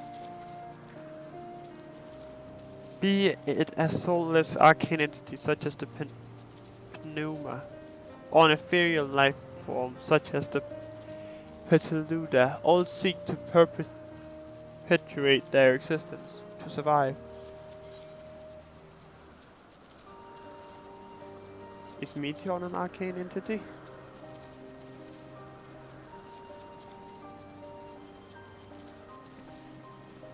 A good question. I can answer it from a theoretical standpoint, but it ultimately falls to the Bureau of Architects to pass judgment.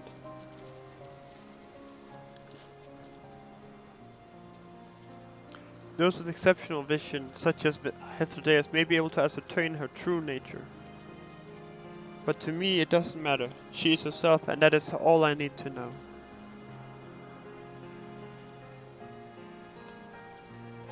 Oh, you finished already? I'm sorry.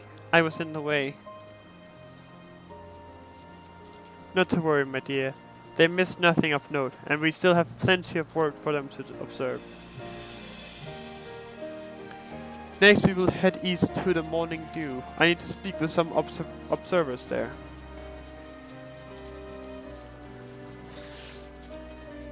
Off we go then.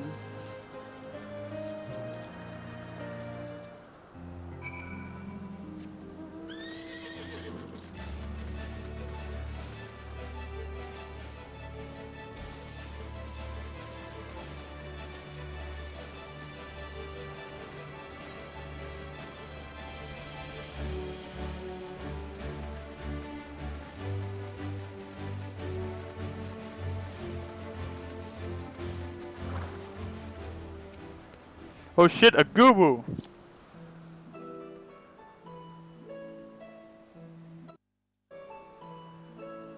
I'm just gonna make an educated guess and assume it's gonna be voicing.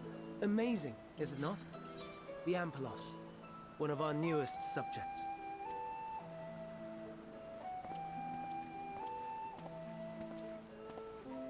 So, how are we coming along?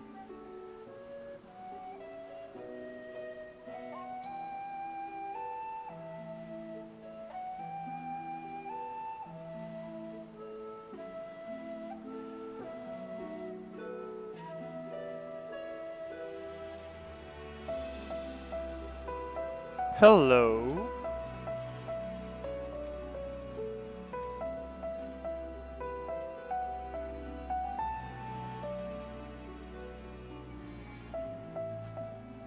This place is Elpis. Those flowers. Elpis. Entelekis. Like me.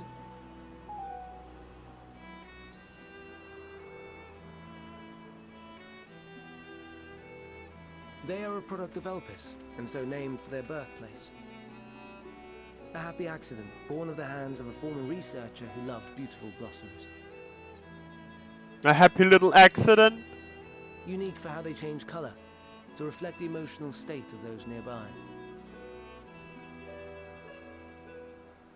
Though be it here or elsewhere, they are seldom seen in any hue save purest white. Reflect the emotional state, you say? By what means do they achieve this?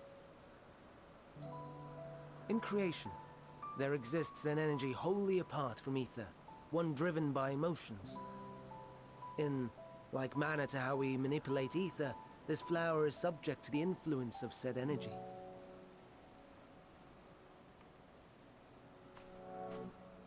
While it has no will of its own, it is sensitive to the prevailing emotion in the vicinity, and reacts by altering its color and vibrancy.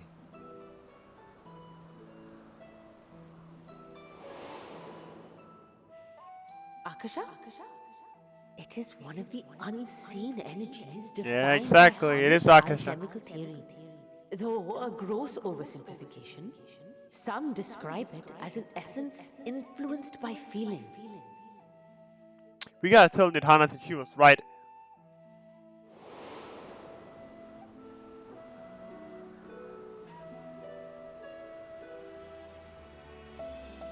Akasha. Though I'm not familiar with the term, your description suggests it is the self-same energy. Dynamis, we call it.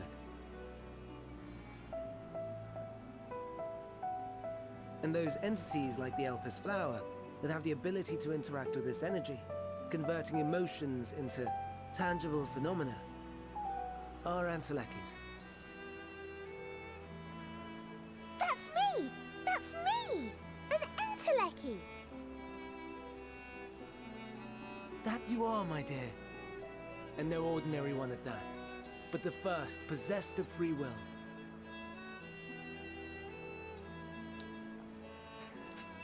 Wait. A form of energy other than ether? Dynamis? I've never heard of such a thing. Hardly surprising. Dynamis cannot be seen, much less felt. And though its existence has long been theorized, we had no proof until the flower's serendipitous creation. What's more, Dynamis is far weaker than ether. Under normal circumstances, its effects are drowned out by the latter. On account of which, beings comprised of and reliant upon the ether, like you and I, are unable to make practical use of Dynamis. 'Tis a truly esoteric thing, known to but a select few scholars. Intriguing. Then, given the limitations you described, why create Meteon?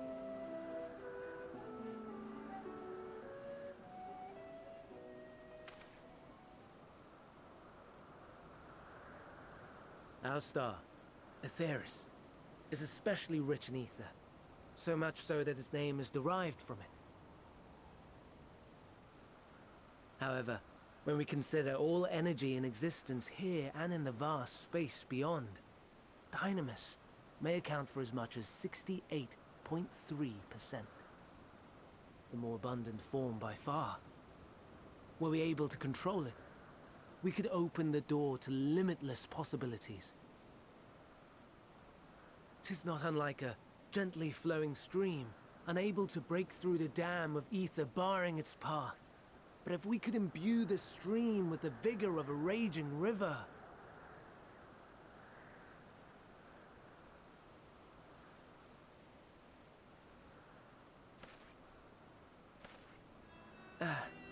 Not that I have such grand ambitions.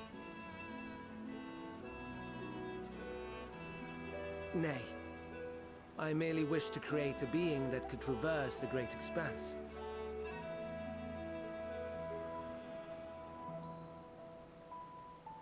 The relative scarcity of ether beyond the bounds of this star was a concern. And so, I looked to another source of energy by necessity.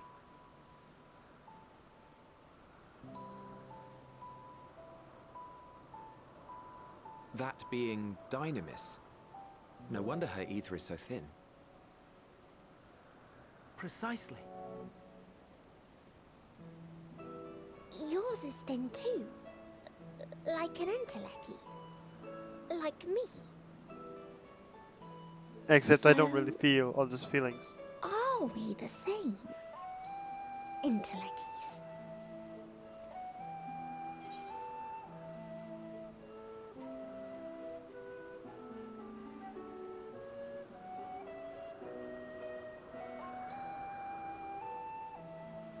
If I'm thin, it's because Emmett Silk didn't do a proper job.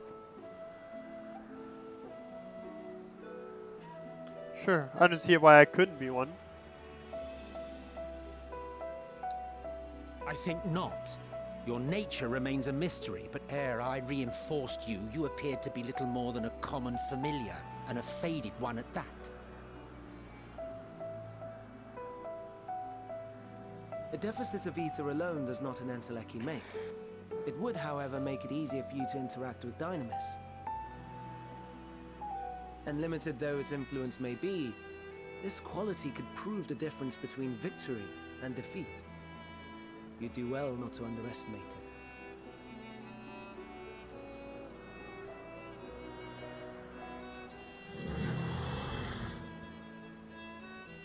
Oh dear.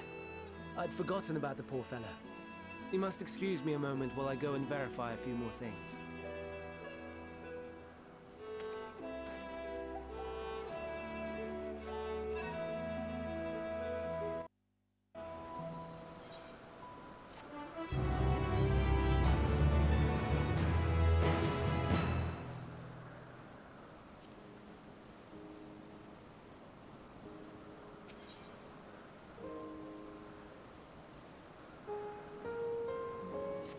Good. Not that I or anyone else would be able to make use of it if we knew. But it irks me to discover that there is an entirely different form of energy. and no one told me. That personal annoyance aside, Hermes' knowledge is undeniably impressive, given that there are none among the 14 who specialize in the celestial. He would be a welcome addition.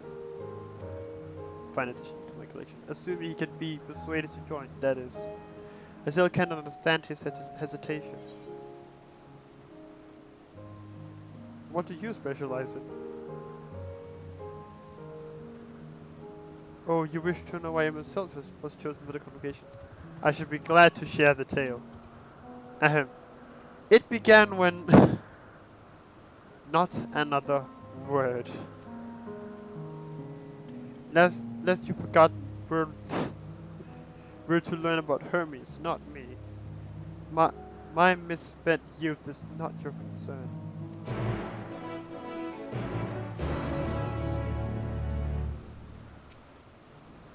My apologies for the wait. I have inspected the Ampelos to my satisfaction. All is well with the creature, and I dare say it won't be long ere it is released into the world. Another creation, however, reportedly isn't faring so well. The cherub. That is what we shall tend to next. If you'll follow me, my friends, we shall return to the main island and head north.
I understand there is a problem with one of the cherubs. Yes, that's right. As you know, the cherubs is based on a sea creature, owing to adjustments to enhance its affinity to wind. It is capable of flight.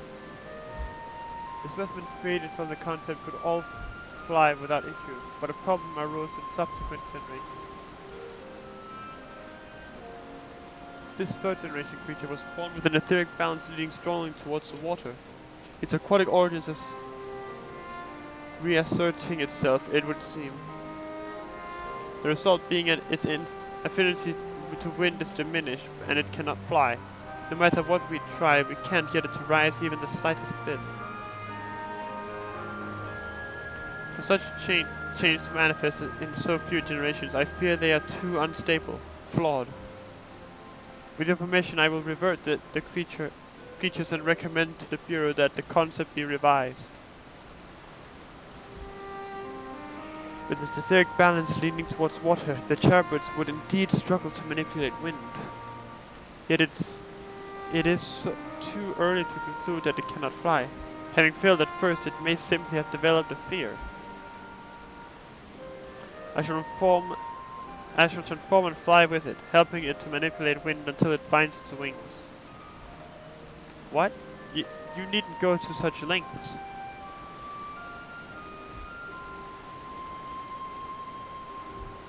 You don't know? Ugh, but of course not.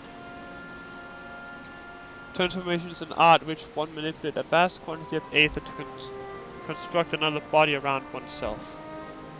In practice, it allows you to assume any conceivable form and thereby transcend the limits of one's flesh. Yet convenient though it may be, transforming in the presence of others is considered vainglorious in the extreme, as uncouth and unseemly as running about robeless, shameful. Am I to understand you make a habit of this? Nothing of the sort, it's just that when transformed, I can wield the wind and fly. It may seem excessive, but what is what is our shame next to the lives of these creatures? They deserve a chance, and we owe it to them to do all in our power.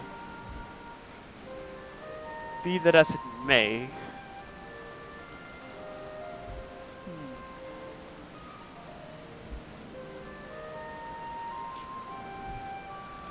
Yes, I believe I have a solution. Emmett Selch, may I trouble you to move that Chavidus away from its fellows, somewhere out of sight.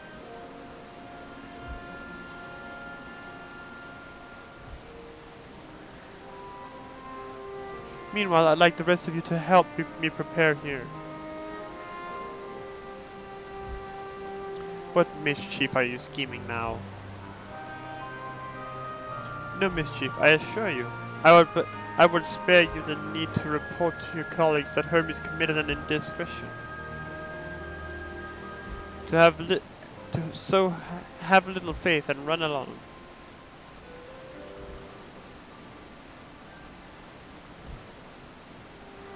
I trust you don't mind.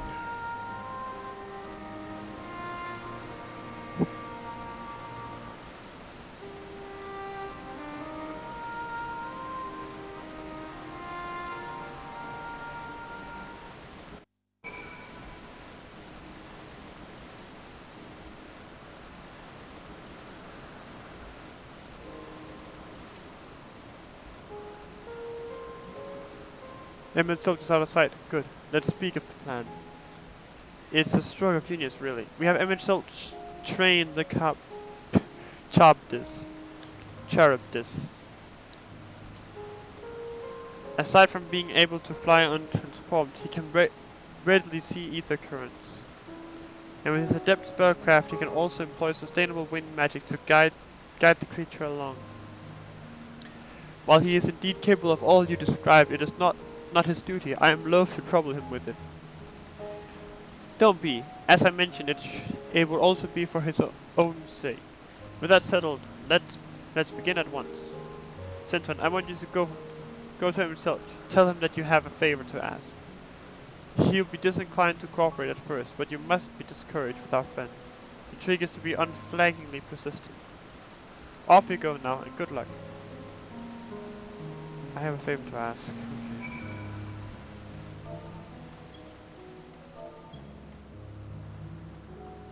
That's a hunt, isn't it? Occupete. Oh, okay, there's more than him. Okay.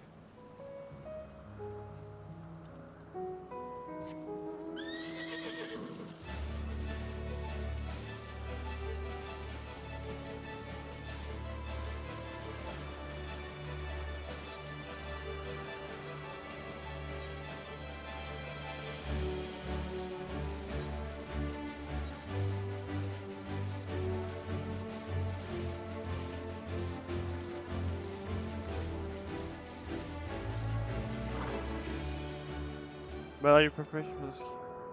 Right. I have...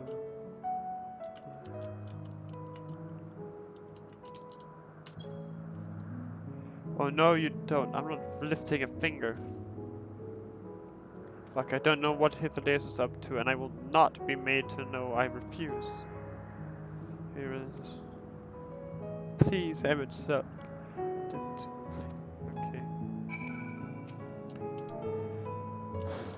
Please, comma, Emmett, Silk. Oh, didn't.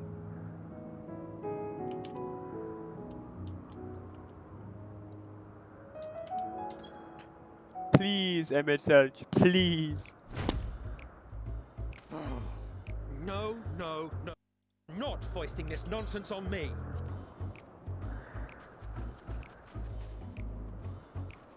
I'm given to understand you have the power to help the Charybdis, and should be quite willing to do so. Charybdis. And so I appeal to your better nature, most benevolent Emmett Selk. Please teach her to fly. Or else Hermes will transform. Right now.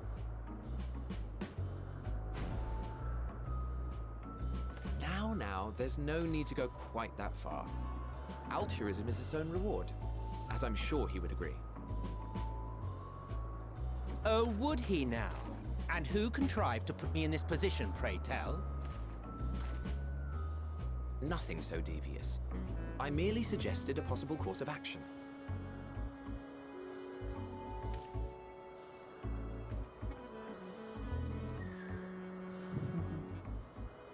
Please, Emmett Sulk. Please. Emmett Selk, not Emmett Sulch.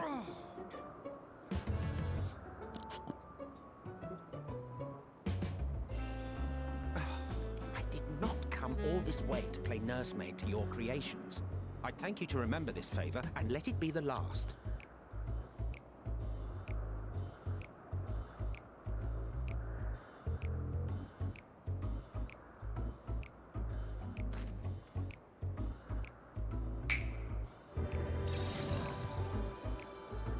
That's the man from Shadowbringers.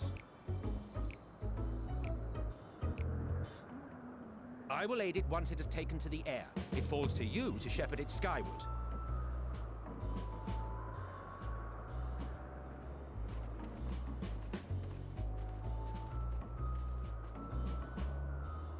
Well, let's relax and enjoy the spectacle, shall we?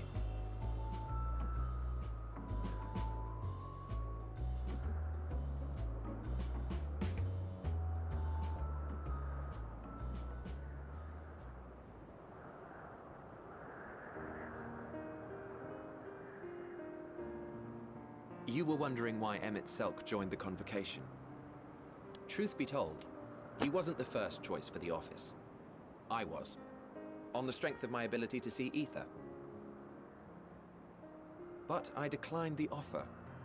For though my vision is exceptional, I am pedestrian in all other aspects. Worse even, quite abysmal when it comes to manipulating ether, for example. Couldn't transform even if I had a mind to do so. What good is the ability to perceive a problem if one cannot act to address it? Emmett Selk has no such shortcomings. He excels in vision and manipulation both, the latter to an extraordinary degree. If there is a mage more powerful, I do not know of them.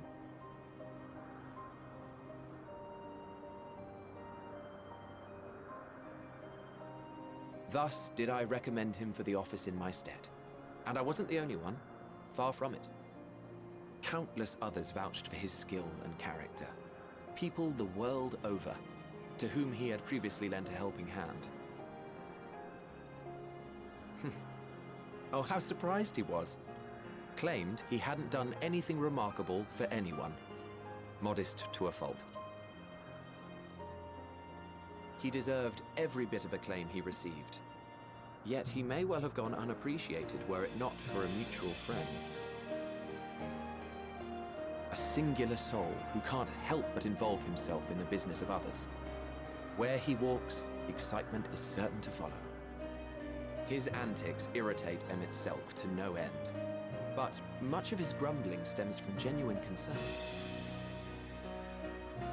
When our friend calls, he never fails to answer and lend his talents.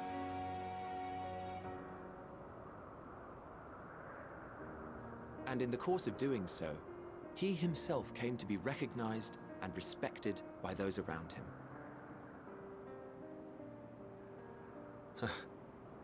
They are truly remarkable individuals, and I'm proud to call them friends. To help them realize their dreams. This will be my greatest contribution to our world. And when they have fulfilled their respective purposes, so too shall I have fulfilled mine. And together we may return to the star. Look at me, spilling my innermost secrets. I can't seem to help it with you. I can only assume it is due to the color of your soul. I just don't understand how you can be so alike and yet so different.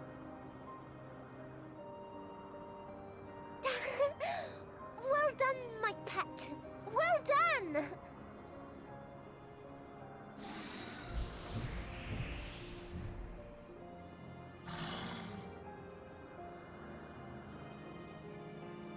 Ah, yes.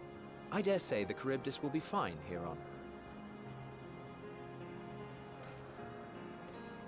Why don't you go and signal to Emmett Selk? Let him know that his arduous task is at an end. ML Daddy.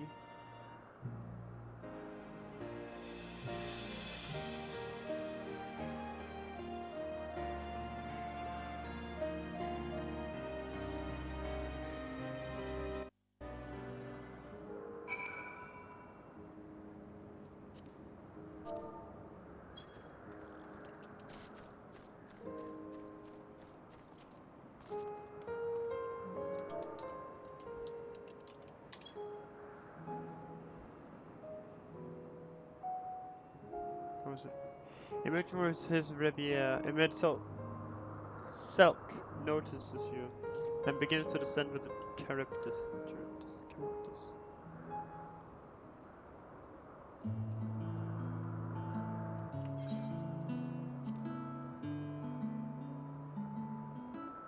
I have no words to express my gratitude. Thanks to you, the Charybdis has learned to fly.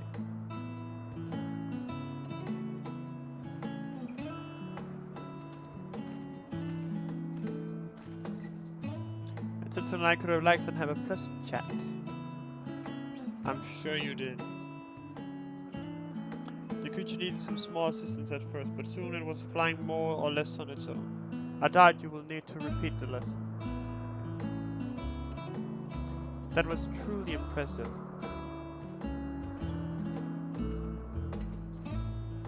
I witnessed it from afar. The Charybdis flies. Indeed, with this we've proven that even a creature with skewed etheric balance is capable of flight. Though we helped it to achieve this, the Charybdis is a herd animal. It may well aid their struggling kin in like fashion if and when the need arises. Keeping this in mind, I bid you continue observing them. If that is what you want. But if I may say so, rather than hoping an idealistic possibility comes to pass, would it not be simpler to have the concept adjusted? That way we could guarantee that anomalies such as this specimen are never born in the first place. These creatures are already here. We will spare no effort in giving them a chance to survive. As you wish, Chief. As you wish.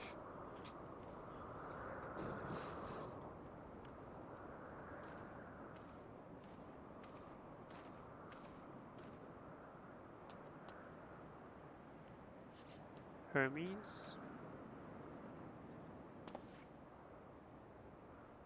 I'm fine, don't worry. Well, that concludes all of my present tasks. Let us return to Anagnorisis for now.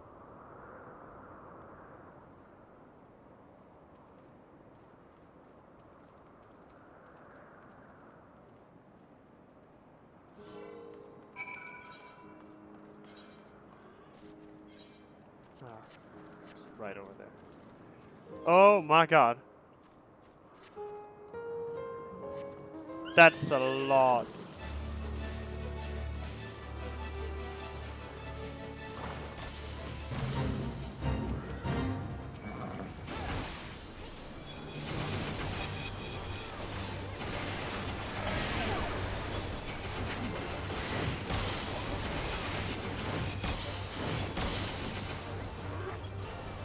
So many Ixions.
And we leveled up, nice. Next up is the Enhanced Divine Veil, and then it's level 90. 3 more levels and we're level 90, let's fucking go! Let's clap some cheeks, boys!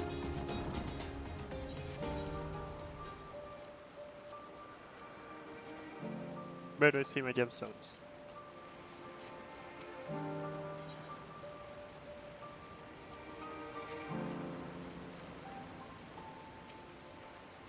What? Want to apologize for forcing me to help, do you?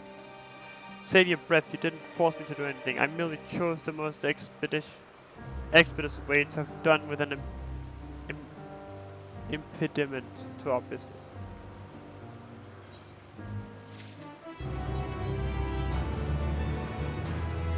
Ba-dum. Tell me, Sentrin, in the course of watching me, have you learned aught of value?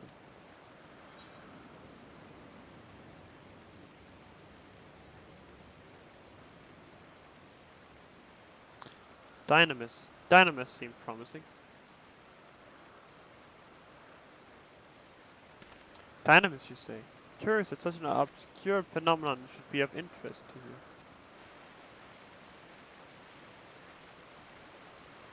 Chief Hermes, what good fortune to find you here. Is something the matter? The Iacon, I'm afraid it's done it again. No sooner did we release one for observation than it set upon the nearby occupiers, slaughtering them. Was the creature hungry or somehow provoked? I just fed them myself, and the occupiers were keeping a wide berth. It is the nature of the Iacon that is to blame. The innate viciousness. Temperament aside, it is an outstanding creation, perfect in form and function. It may not be suited for release. I have no doubt that the Bureau will accept its concept for preservation. In any case, there's no point in postponing the inevitable. Doors will revert them all once the paperwork is in order. Where is the scene of the incident?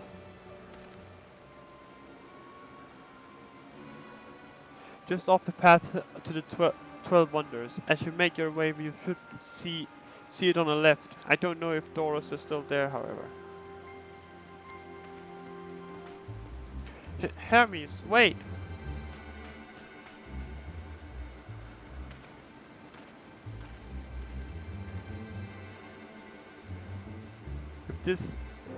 If this is part of his work, then I should observe.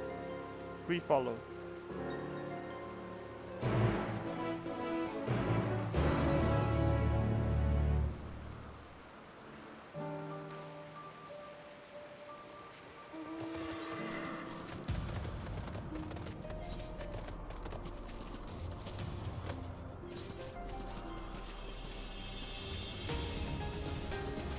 Touring and next park.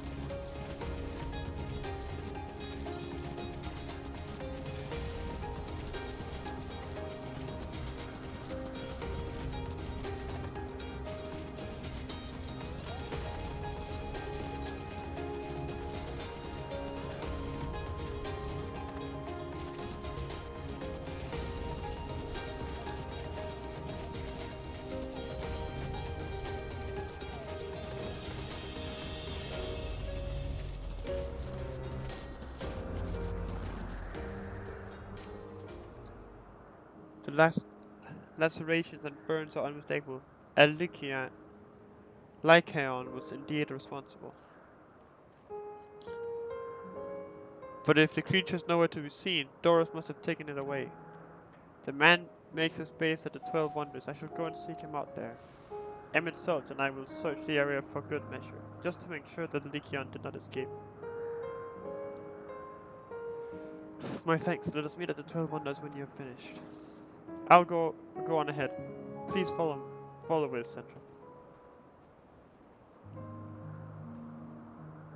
Come, it's down this path and over the bridge.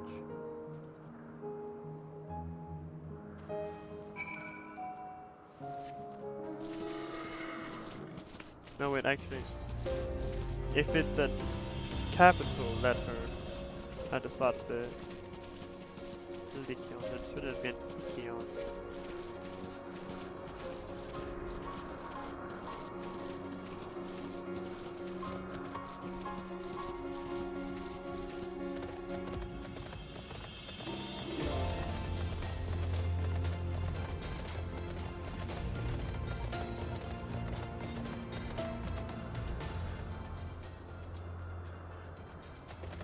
Okay, it's probably a rips. There you go.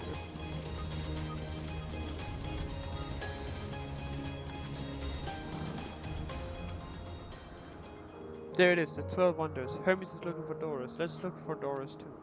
He's a man with long blonde hair, I think. I'll know him when I see him. Yeah, me too, so I can forgive you.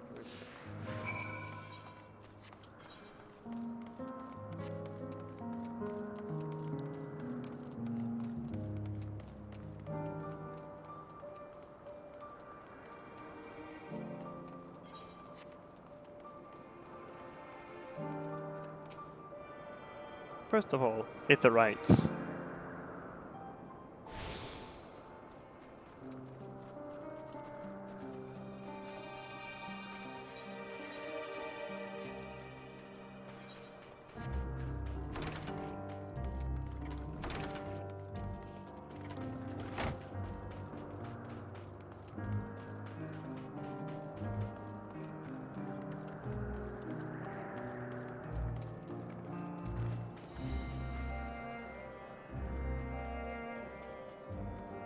Had to be long blonde hair, right?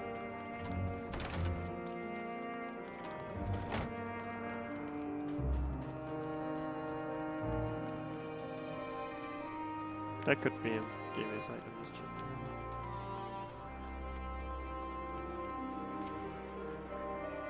Toros, that's Toros. Now if it isn't Meteon, what brings you here?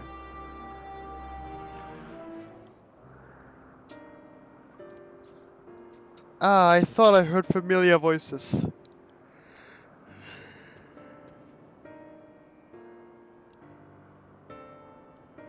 I didn't realize you two had decided to help me search for Doros. Thank you.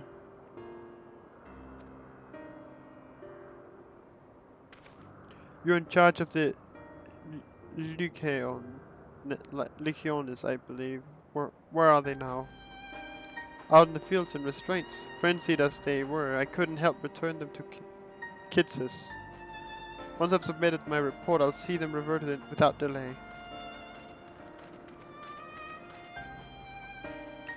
It's as he says, the beasts are indeed quite ferocious. You're one of the 14. What brings you here? Nothing you need concern yourself with. As you were.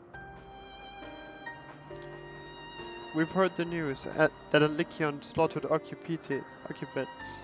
As the observer in charge, you are of the opinion that they are not fit to be released. I am. Their abnormal aggression and exponential strength makes for a highly problematic combination.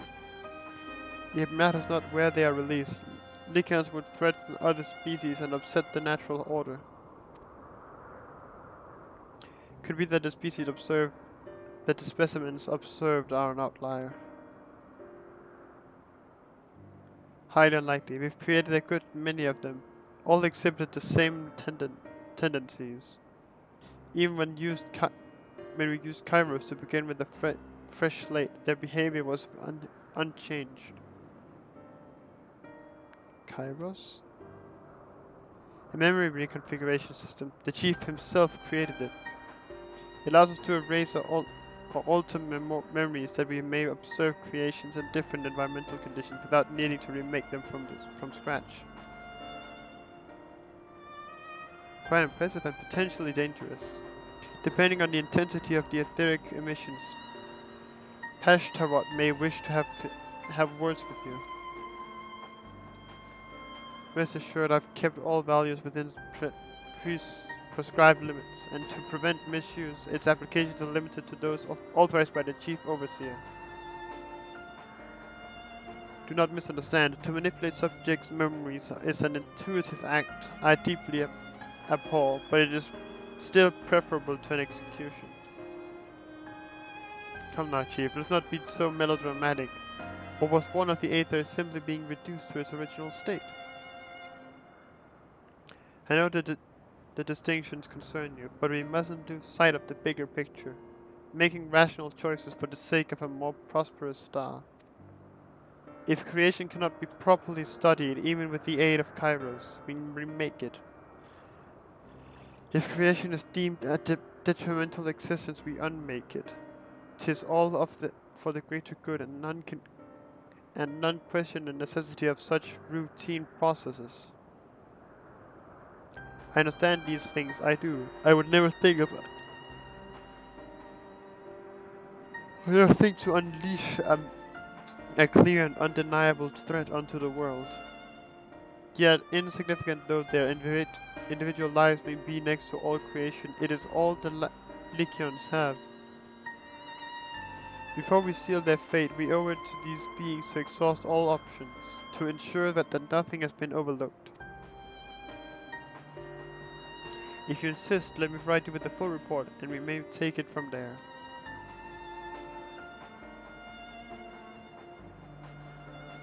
Would it be possible for us to attend the discussion, that Emil Selch may better carry out his duties? By all means.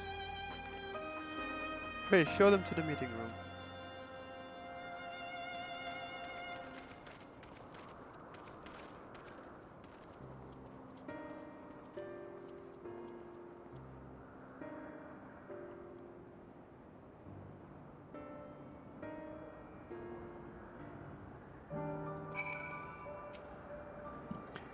To man, other beings are just things, to be used and controlled like magic.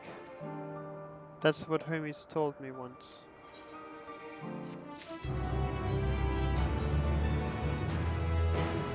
I fear this discussion may take a while, during which time... Mithion, are you feeling unwell? It's not me, Hermes, it's you. I won't go to the meeting, I'll stay with Sentrin. Loath though I am to impose, may I leave Mithion in your care again?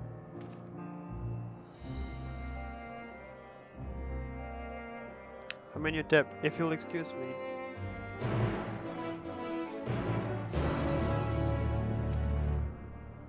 The meeting will make Hermes sad. I want to cheer him up with a flower. Hermes likes flowers the most of all the creations at Alpes. Most creations are expected to be interesting or beautiful or strong, better in some way. But flowers are different.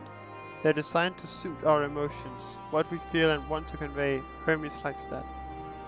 I can't make flowers, so I'll search for one, and I want you to search with me. Let's start here at the 12 Wonders.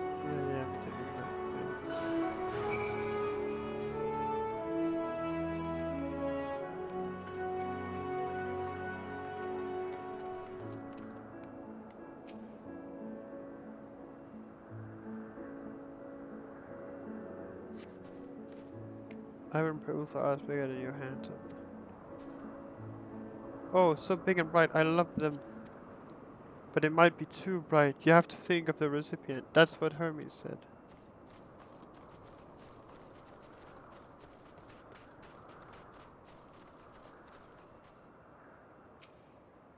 That's a tree, you fucking idiot. Tall a tree rises before you. You crane your neck to look for flowers. No flowers. If there were apples, we could have covered them in syrup. Let's head outside next. Don't worry, we won't wander far.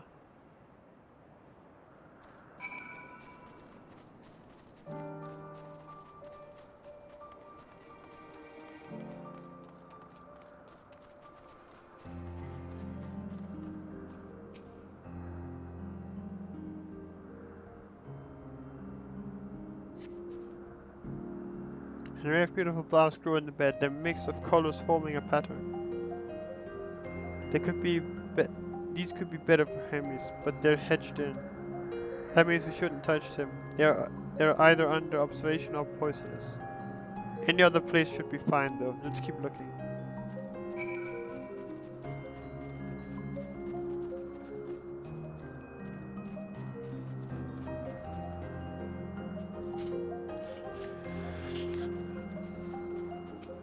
Familiar plant. Set on a tall, thin stalk, the oddly shaped flower is mesmerizing in its undulation. Oh, a conion, a flower that can move. When Hermes wasn't looking, it shot seeds at him. Not a good gift, maybe. But you're good, Sunshine. Spotting flowers. We'll find something soon.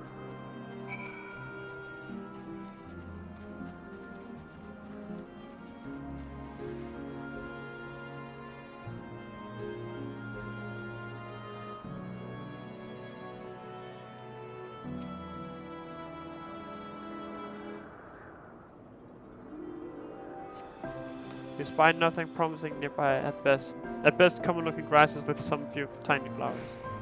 Nothing around here. Ah. Oh, this is something big, huge.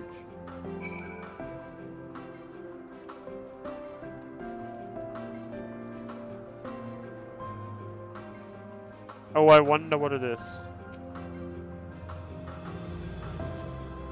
A terrible stench reminiscent of sodden old boots pervades the air. Without a doubt, the culprit is the marble-like creature before you.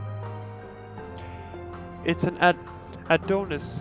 The things around its mouth look like petals, but the flowers are the orbs on its head.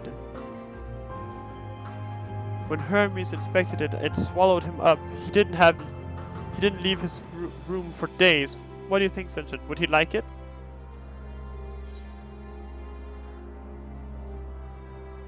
It's from not a good set of memory. So not this one either. Finding a good flower. It's harder than I thought. I'm sorry, Senshin, but could we search a little more? Maybe as far as the fields over there. I'll pick something out after that, I promise.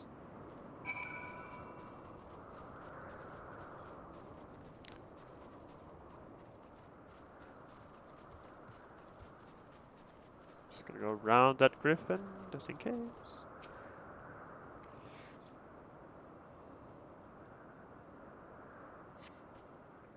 Lush green fields stretch out before you, ending where the sky begins. Ah, there's nothing. The shiny thing over there, what could it be?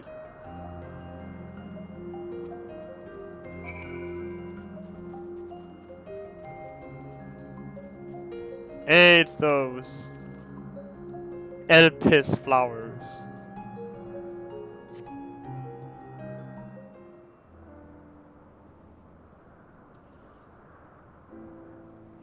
Oh, Elpis flowers, they're here too.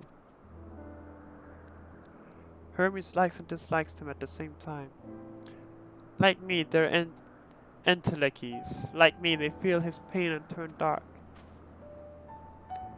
That's only for Hermes, though. For others, they're always white and bright.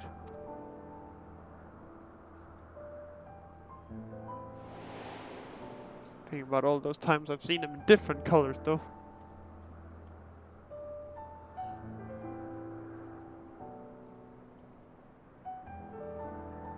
Truly, the flower was dark in your home? Then, do you have it too? A dark emotion?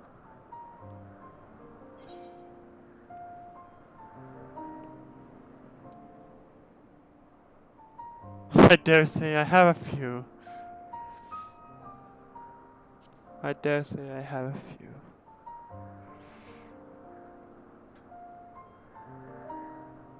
You don't have to say it. I can feel it's I can feel it's something you want to hide.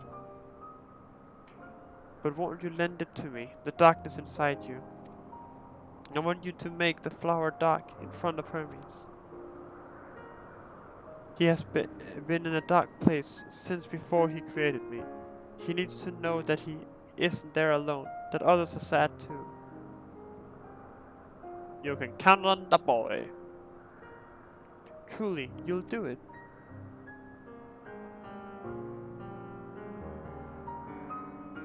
Thank you, Senshin. Thank you. It means more to me than I can say. I can't wait to see how Hermes reacts. Let's go back and fetch him.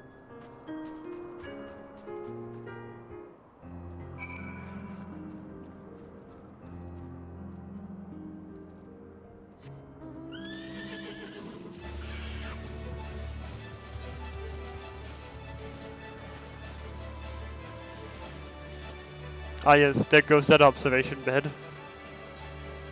Fucking trampled down.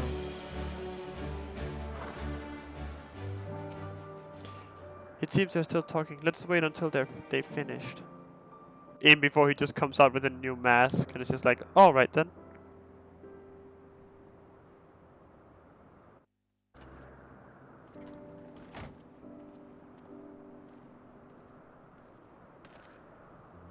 Hermes!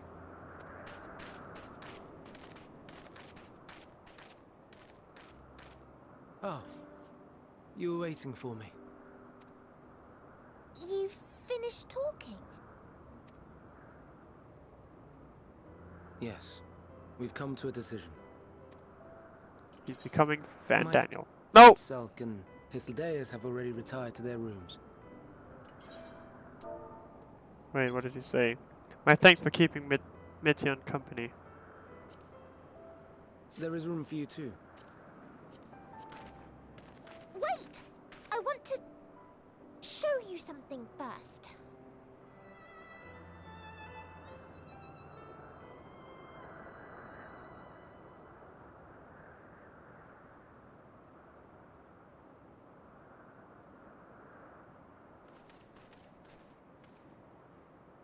Elpis flowers? Go on.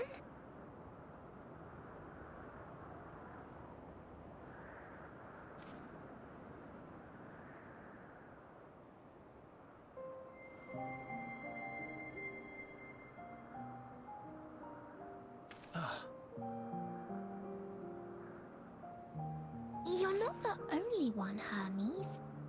Others feel sad too. You're not alone.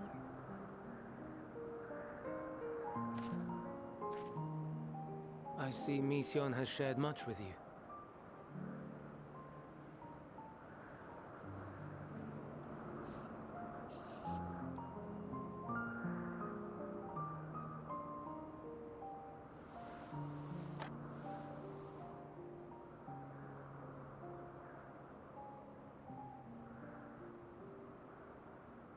May we talk a moment?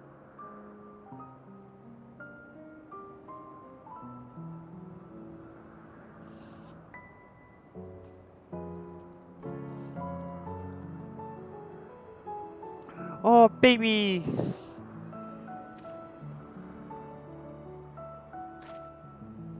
Why did the baby leave me? I do No. not think it wrong that we live for the star, that we strive to make it a better place.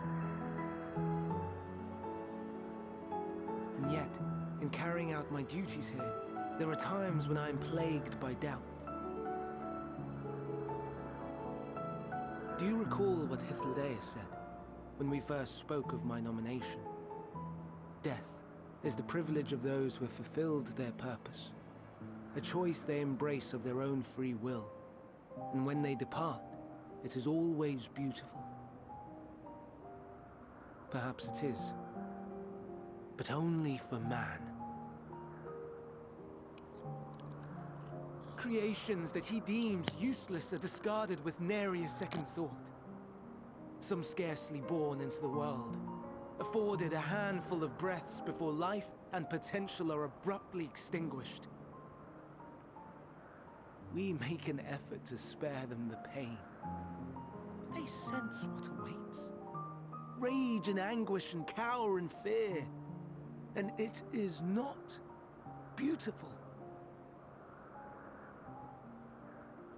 Yet no one cares. No one. So fixated are we upon the duty that we do not pause to question the method. Pain and suffering, confusion and despair, writ plain in the eyes of those poor creatures. Yet no one sees. We turn a blind eye and carry on in blissful ignorance. Not amiss. And always, always the blossoms shine pure and white. A contradiction so blatant I could scream, want to scream. How can you all accept this aberration?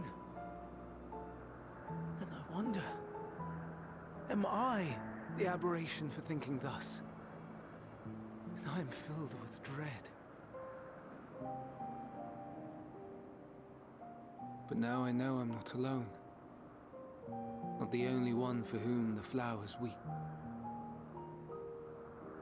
I won't ask what you thought as you kneeled beside the Elpis, or if you only did it at Mityon's insistence.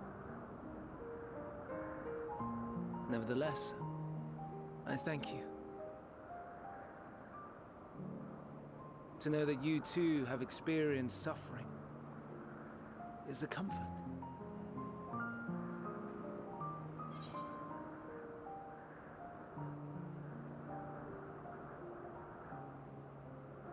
No, I could tell you all about suffering. Glad I could be of service. To so willingly lend an ear to ease my burden. You are a strange one.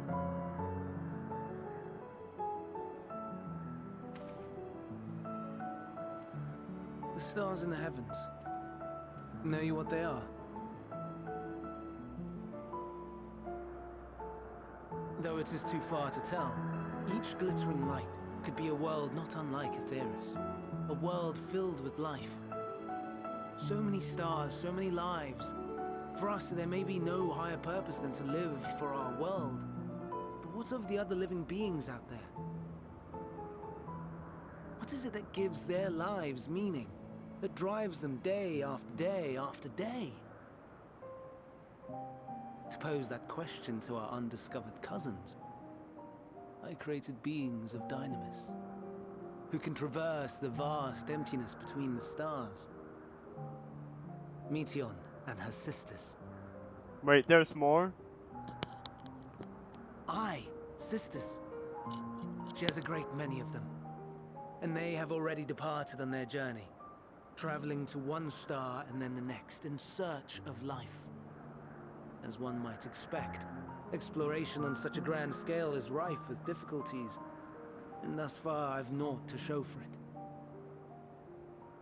But I have faith that we will make some manner of discovery ere long. And when we do, I should be glad to share our findings with you, in gratitude for your kindness.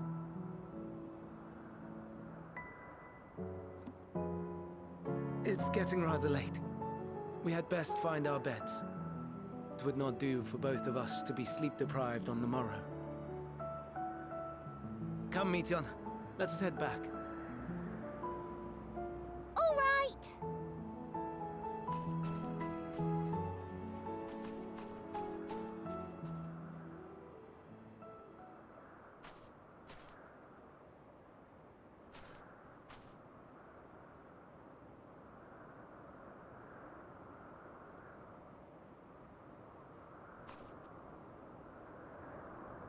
Oh, for a moment there I half expected one of them to just return immediately.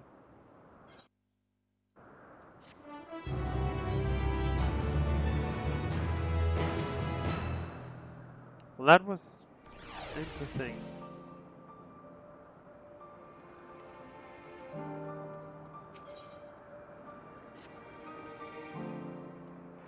Hold on. An all too brief interlude, perhaps, but it's time I attend to my next task. The 7 Celts and Hethereus are where we reached a verdict regarding the fate of the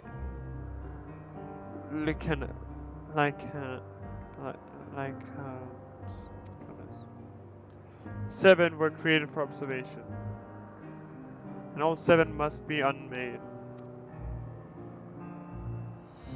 Doros has followed the correct protocols, and as chief overseer I can find no fault in his judgment. The Lycanos would disrupt the natural order, ravaging and consuming other species until they themselves starve and perish. They cannot be released into the wild, and they cannot be allowed to remain here in Elpis. I intend to petition the Bureau of the Architect to have the concept preserved as a restricted purpose hazardous life form. Hythlodaeus has pledged to support me in this endeavor. Yet whatever the Bureau decides, the existing Lycan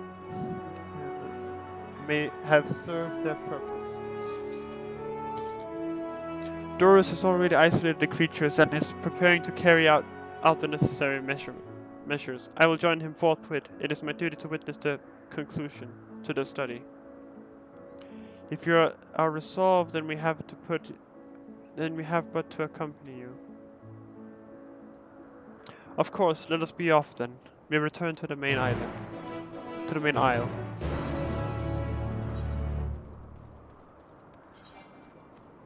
So I got pant and I just glove and a hat and then yeah, we can start opening all that shit.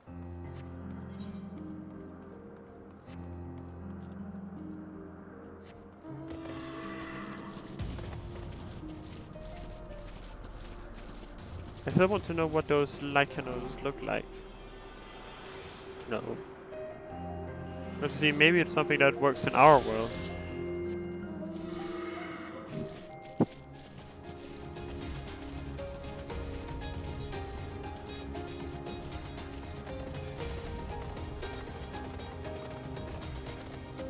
Oh, it's those kind. Yeah, we have those.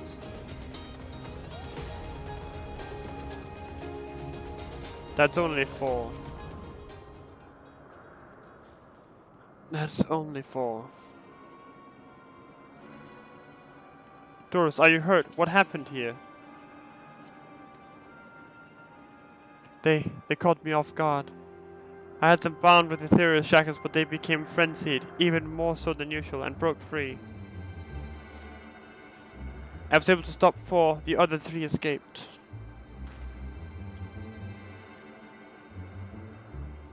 I see them. 2 have taken to the air above the 12 wonders.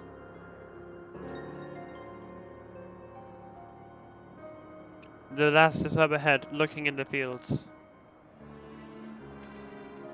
You and Cetron handle that one. The pair in the sky you can leave to me. If this is how it must end, then so be it. I'll render assistance to him itself, unneeded though it is.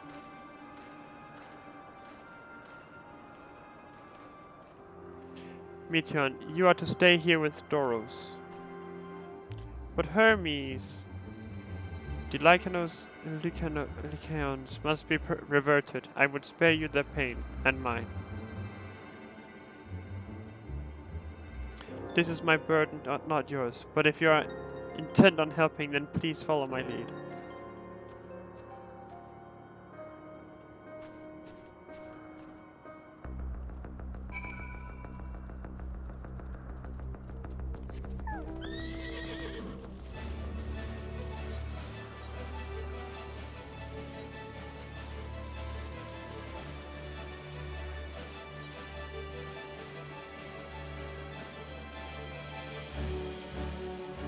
Of course they can fly.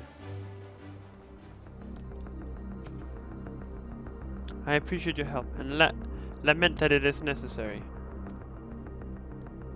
There it is, our quarry, within striking distance at present.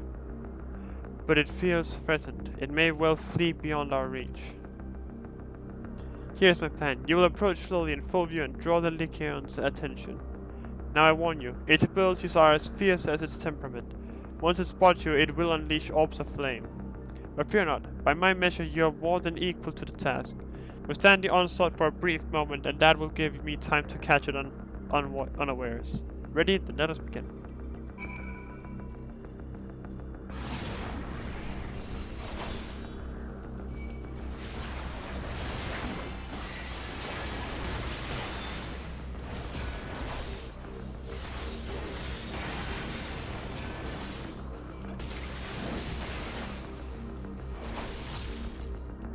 Shit, right, I gotta remember to do it.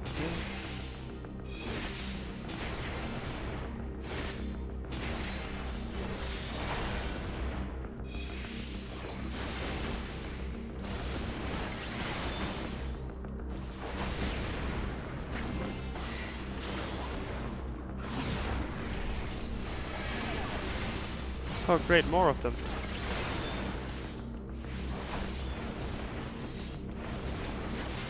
Not too bad.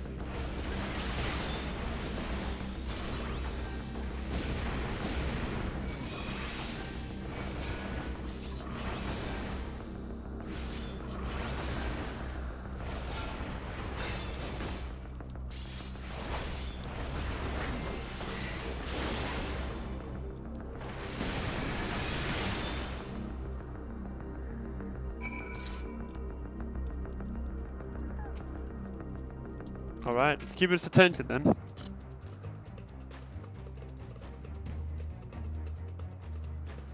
Now.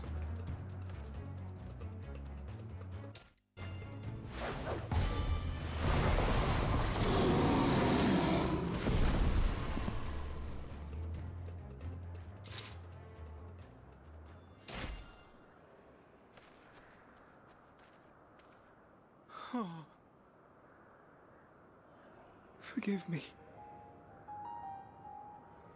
Please, forgive me. May you and your kin find peace. Wherever your souls may drift in the underworld, may you find tranquil seas.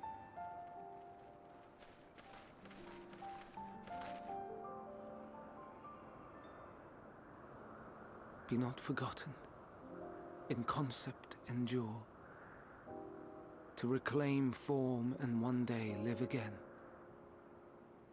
Serve not the star, or any purpose save your own. Live again, if that be your desire. Compassion. Who would have seen that one coming? Hate, if that be your want. We are worthy. But leave your suffering behind. Lay down your burdens, be born anew. Fly high. Fly free.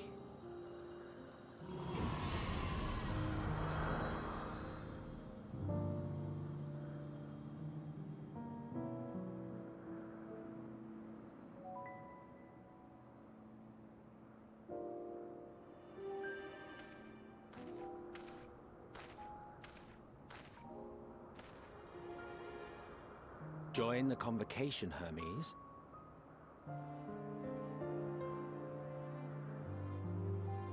You do not belong here. Leave to replace another.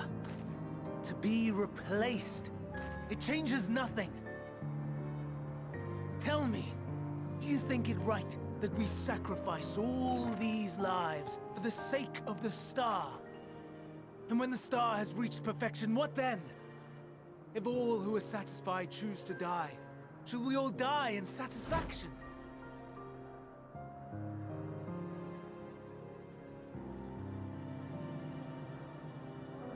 I do not know.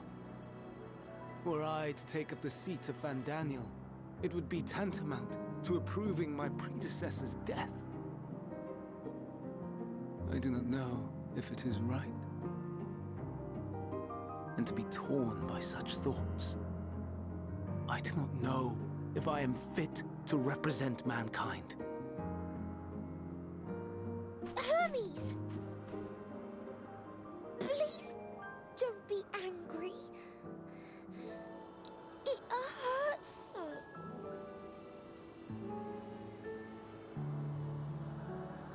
Forgive me. If you would still consider me in spite of everything, I beg some time to gather my thoughts. Meanwhile, Hythlodaeus, I fear I must trouble you to attend to the others. 'Tis no trouble at all. Take as long as you require.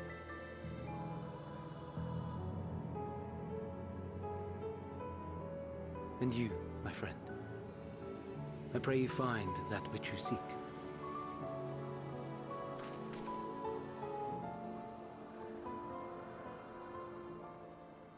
I expect we have some few matters to discuss.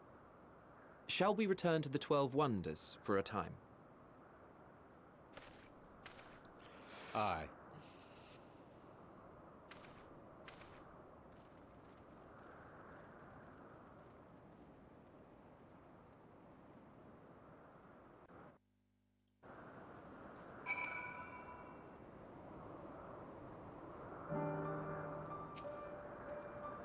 The other Lycaons have been taken care of. The incident is resolved and life in Elpis continues normal. Or ends, as the case may be. Rationally speaking, I understand Hermes' argument. No matter how well deserved the rest, there is pang of sadness when a colleague leaves us. Yet never has a departure caused me such grief as Hermes appears to feel. What must it be like to experience such torment?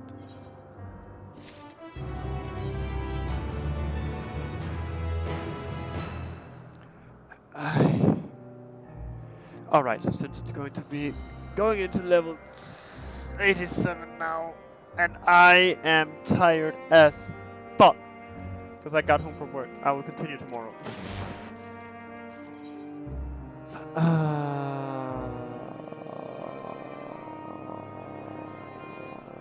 Yeah, so we traveled back in time.